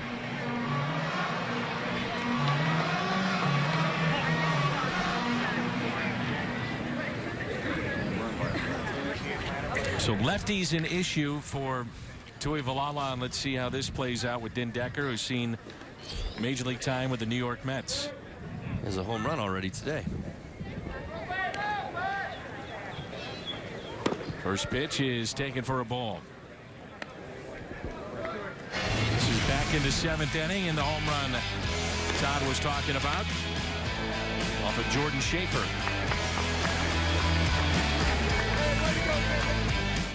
Here's a 1-0. Fouled back. With the cutter, it seems like that has become more in vogue every year with Major League Baseball pitchers. Well, hitters have not really, you know, it's not a pitch that hitters have learned to dominate. You know what I'm saying? You know, as the pitch has evolved and really kind of started to show itself over the years, which we see so many guys wanting to throw the cutter. Now, I know that there's theories out there about Tommy John and different things playing off the cutter, but the reality is that if you, like Mariano Rivera did for so long, throw it effectively, it is what it is. I mean, hitters, you know, you don't learn to really hit. I'm a good cutter hitter. Yeah. You ever heard it? I mean, it doesn't exist. Some people would say, well, he's a good breaking ball hitter or he's a good fastball hitter, but nobody says that because it's been that difficult a pitch, especially for lefties. Typically, we talk about it with the righty-lefty matchup. A good cutter gets in the hands and in the kitchen of a left-handed hitter. It's the rules of the game. As hitters, we're like, okay, what is in my box when I see the ball out of his hand and I pick it up? And that cutter plays into that zone, and then it ends up out of the zone. So you have to have a great deal of discipline to let that pitch go, and, well, many of us don't. So he's hit a man and now walked Den Decker, and pitching himself into trouble now. First and second, nobody out, and it brings in Moore. I mean, you could see why the Cardinals are so high on Tui Valala. I mean, God-given right arm that's, you know, hitting triple digits sometimes. But it's command of the strike zone and command of the cutter. But late inning guy, if you're going to be in that role, you got to throw strikes. The key always for all of them, you've all got to throw strikes, but you fall in love with the velocity and you continue to work out the process until you realize either the player is going to make it or not. That pitch in the dirt, kept in front by Ortega. Moore a base hit today. And hitting .381 this spring. 1 ball and no strikes.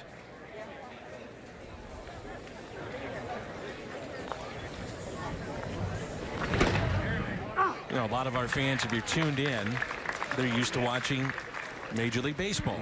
When you watch spring training around the 6th, 7th, 8th, and 9th innings, this is what you're seeing with minor league baseball. Right. A lot of minor leaguers in there trying to figure out how to get over the hump, get to that next level, throw strikes. 2 balls and 1 strike. It's not for lack of talent. That's the thing that you realize in the minor leagues. The talent exists in a lot of ways. You'll see guys who are as fast as D. Gordon. You'll see guys who can hit balls nearly as far as Giancarlo Stanton. The reality is the consistency for which they do it is lacking, or opportunity is lacking. So, I mean, sometimes the talent is undeniable and guys can rush to the big leagues. But those, I mean, people, I don't know if you really realize how few and far between those opportunities really are. The Mike Trouts of the world, they don't grow on trees, I guess is the point. And you have to work yourself through those processes. So many guys, I remember having a great conversation with J.D. Martinez a few spring trainings ago, as, you know, his time in Houston didn't really work out. Now he's a 30-100 guy with the Detroit Tigers. J.D. was telling me, I had a game in winter ball. I hit 2 home runs, and I really learned about my swing and my swing path. And all of a sudden, I turned into this player. And to listen to hear him talk about it, it is all about the process. And this process is playing out right now. You see it. These guys, they don't lack the ability. They don't lack the velocity. They lack the consistency. Consistency is the key. Yeah, oh, absolutely. Say it time and time. Where else in the world do you face the pitchers that you face? Clayton Kershaw. I mean, most guys aren't figuring out how to succeed against them, but you're figuring out how to survive. Because here's the thing: if you're a San Francisco Giant, you're going up against Clayton Kershaw 4 times a year. You better figure out how to be productive and have productive at-bats as best you can against him, or that time or that opportunity is going to go away. I mean, it's just really how it works, and that's the name of the game at the major league level. In the minor leagues, things are constantly evolving and changing. You're not playing against the same guys over and over and over again. You're moving or somebody else is moving along. At the big leagues, it's a collection of all the greatest talent in the world. 3-2 is a high fly ball out to deep right. That'll stay in the ballpark. The catch is made for the first out. Runner tags from second to third. And there's one away here in the bottom of the ninth. You start to realize, you know, in my career, you face Kurt Schilling 50 times. You're going to face Greg Maddux 70 times. You're going to have to figure out how to get these guys, the Noah Syndergaards of the game, and how to be productive against them. And that's what you start to, you know, you pick up on here. Spring training is not necessarily the greatest example of that. September baseball really isn't. But this is where you put yourself in the line of your manager and your coaches and say, okay, this kid's got game. He's got bat speed. He's got exit velocity. This kid's got a great arm. He's ready to go. Then they stay on your mind, and then you're in that opportunity. If somebody gets hurt or somebody goes down, they say, that's the guy I want. There's J.T. Riddle, the shortstop for Miami. First pitch taken high. 18 pitches thus far for Tuivailala. And you think about if you're a closer, you want to be so efficient because you got to be back-to-back. You know, 3 in a row probably doesn't happen very often, but 2 in a row certainly does. You realize that, you know, understanding the role or even seeing the situation right here, you know, whether he was going to be available or not, the lesson you see, like you're right, 19 pitches, you know, this could potentially get a little bit more because he's still kind of in the, you know, a little bit of a pickle here. But you realize that it's the inefficiency or the lack of consistency that leads you in, you know, puts you in a position of, you know, he's not that answer. Not yet, anyway. 2-1 the count. Strike zone has been a little tight for Sam, but it didn't help when he hit the first man, and then the next man he walks on 4 pitches. Yeah, and the Marlins pick up on that. They're putting together good at-bats against him. They're realizing he's working around the zone just a bit. He's not attacking the strike zone with his velocity and setting up his breaking pitch. He's kind of nibbling right now, and it's just putting him in a spot where the Marlins hitters are saying, you know what, I'm going to look right out over the middle of the plate, and if you're not there, I'm taking. 2 balls, 2 strikes on Riddle. Getting 238, no home runs, couple of RBIs this spring.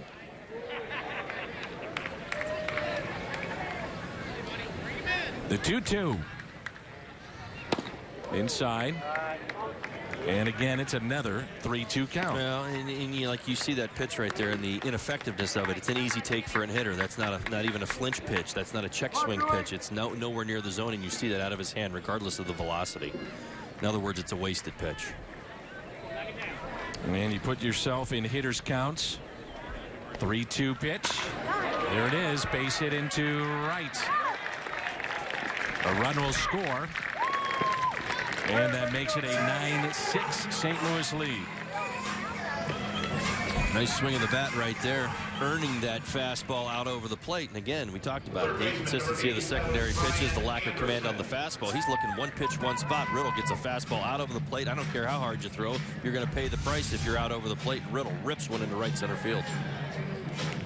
And it brings in Anderson. So the tying runs. All right, first and second, and still unfinished business here for Tuivailala. Rather, the tying run at the plate. Indeed. And there's ball 1. Let it work, come on.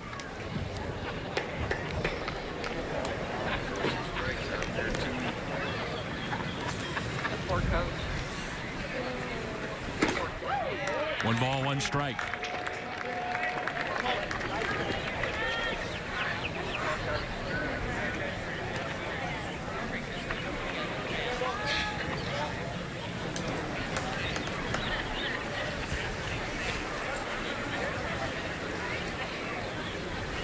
The 1-1 breaking ball. So right now you can eliminate the breaking ball to an extent. Well, you're looking in hitters counts. You're going up to the plate saying, okay, I got to respect his velocity, but I don't have to pay too much attention to his breaking pitches because, number one, he can't throw them for a strike. I'm looking in one spot for his fastball because, again, he's not even maintaining fastball command. And when you don't have fastball command, I've said it 2 or 3 times today, but it's so true. It's keyholing a pitcher. It doesn't matter whether you throw 100 miles an hour or not. I'm looking out over the plate because odds are your command's not good enough right now that you're going to throw a pitcher's pitch on the outside corner, and I'm going to have to deal with it. Here's a 3-1 pitch. 3-2. Yep, some healthy hacks by Marlin hitters. You know, we talk about it so often, too. You throw it 110 miles an hour. Major league hitters catch up. They make the adjustment. Robbie Rowland is throwing again in the Cardinals' pen, second time that he's been up. 1 out, runners at first and second, and the 3-2 pitch. Guided into right. This is a fair ball down into the corner. A run will score. It's a double for Anderson. And the tying runs are now in scoring position.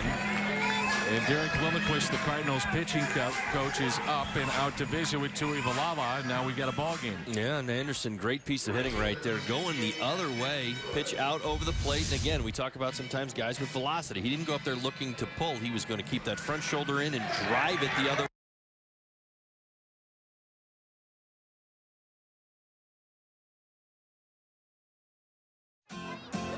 Come on, hustle, hustle, hustle, hustle. Get your head in the... Up for the second time and now comes in this game in relief of Sam Tuivailala, the 25-year-old out of Toledo, Ohio. He began his career as a starter, moved to the bullpen in 2014. He's remained there and trying to get the final out. 2 runners on from Miami. And there's ball 1. I'll tell you what, we've created ourselves a moment here. We've got a game on the line, 9-8, first and third, and these 2 young men, Galloway and Roland, are the X factors in quite an entertaining ball game today. Isaac Galloway at the plate, 2 runners on. Their score is 9-8 St. Louis. 2-0. Right now, David Bell's trying to find somebody to throw strikes.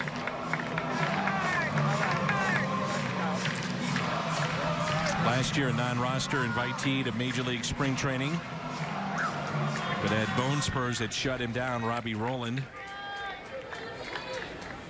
did have 1 save. That was at Palm Beach a year ago. Eventually made it up to Double-A in Springfield. Here's a 2-0 pitch.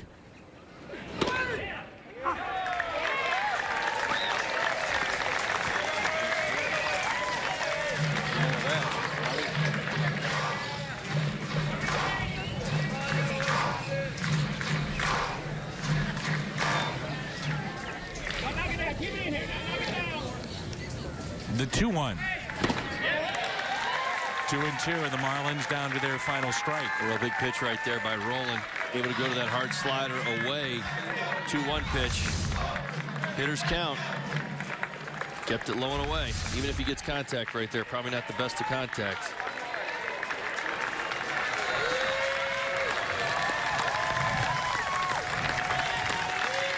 The 2-2 pitch.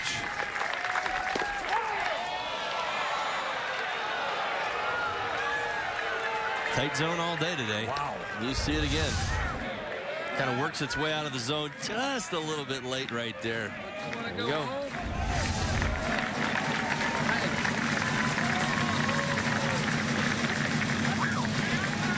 Strike zone has been tight here in the 9th. Galloway, well, yeah, it has. It's been tight at different points today. I certainly have been picking up on that. But again, you know, trying to put stock into spring training and what, you know, spring training, it's spring training for the umpires too, if you know what I mean.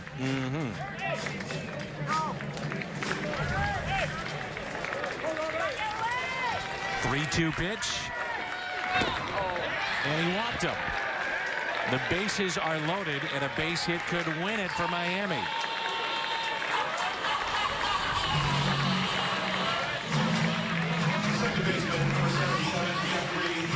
Jeffrey Perez with the bases loaded and the game on the line here in the bottom of the 9th.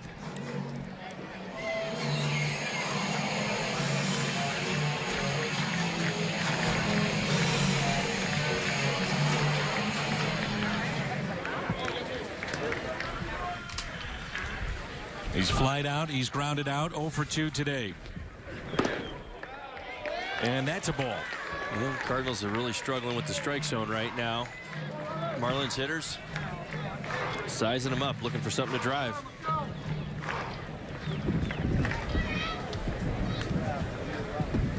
Here's a 1-0 pitch. You could see in the previous at bat, Roland thought he had strike 3, game over, and then had to amp it up again, and he's been struggling to find the strike zone here. 1 ball, 1 strike.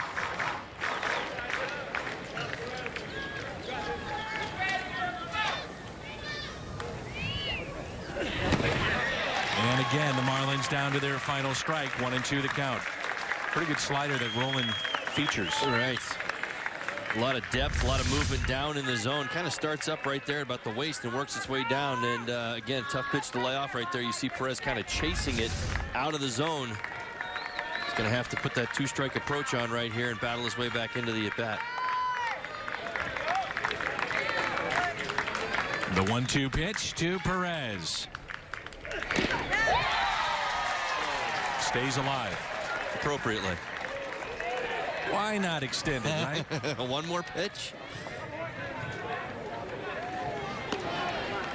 Catching just a piece, but that's what you got to do as a hitter right here in this situation. You're down in the count and game on the line. With 2 strikes, you got to shorten up and look to find a way to put this ball in play. Fight until you get something you can handle.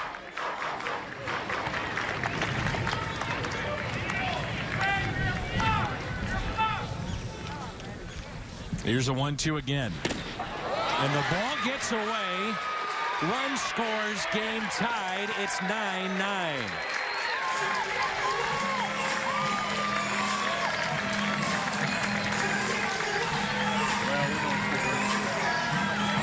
We talked about the effectiveness of rolling slider right there. Goes back to it one more time, trying to get that swing and a miss. Just too much movement there on the inside part of the plate. Gets away to the backstop. We got ourselves a ball game.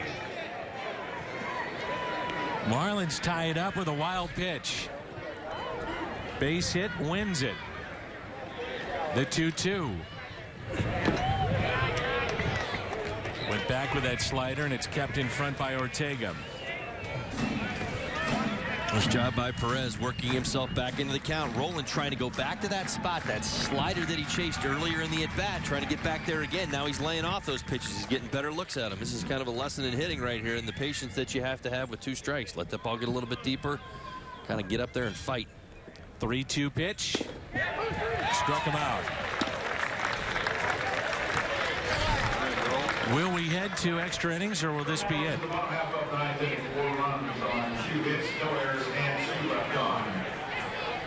And the Marlins start to head to their complex. Cardinals now gathering up their equipment. It looks like that'll be it.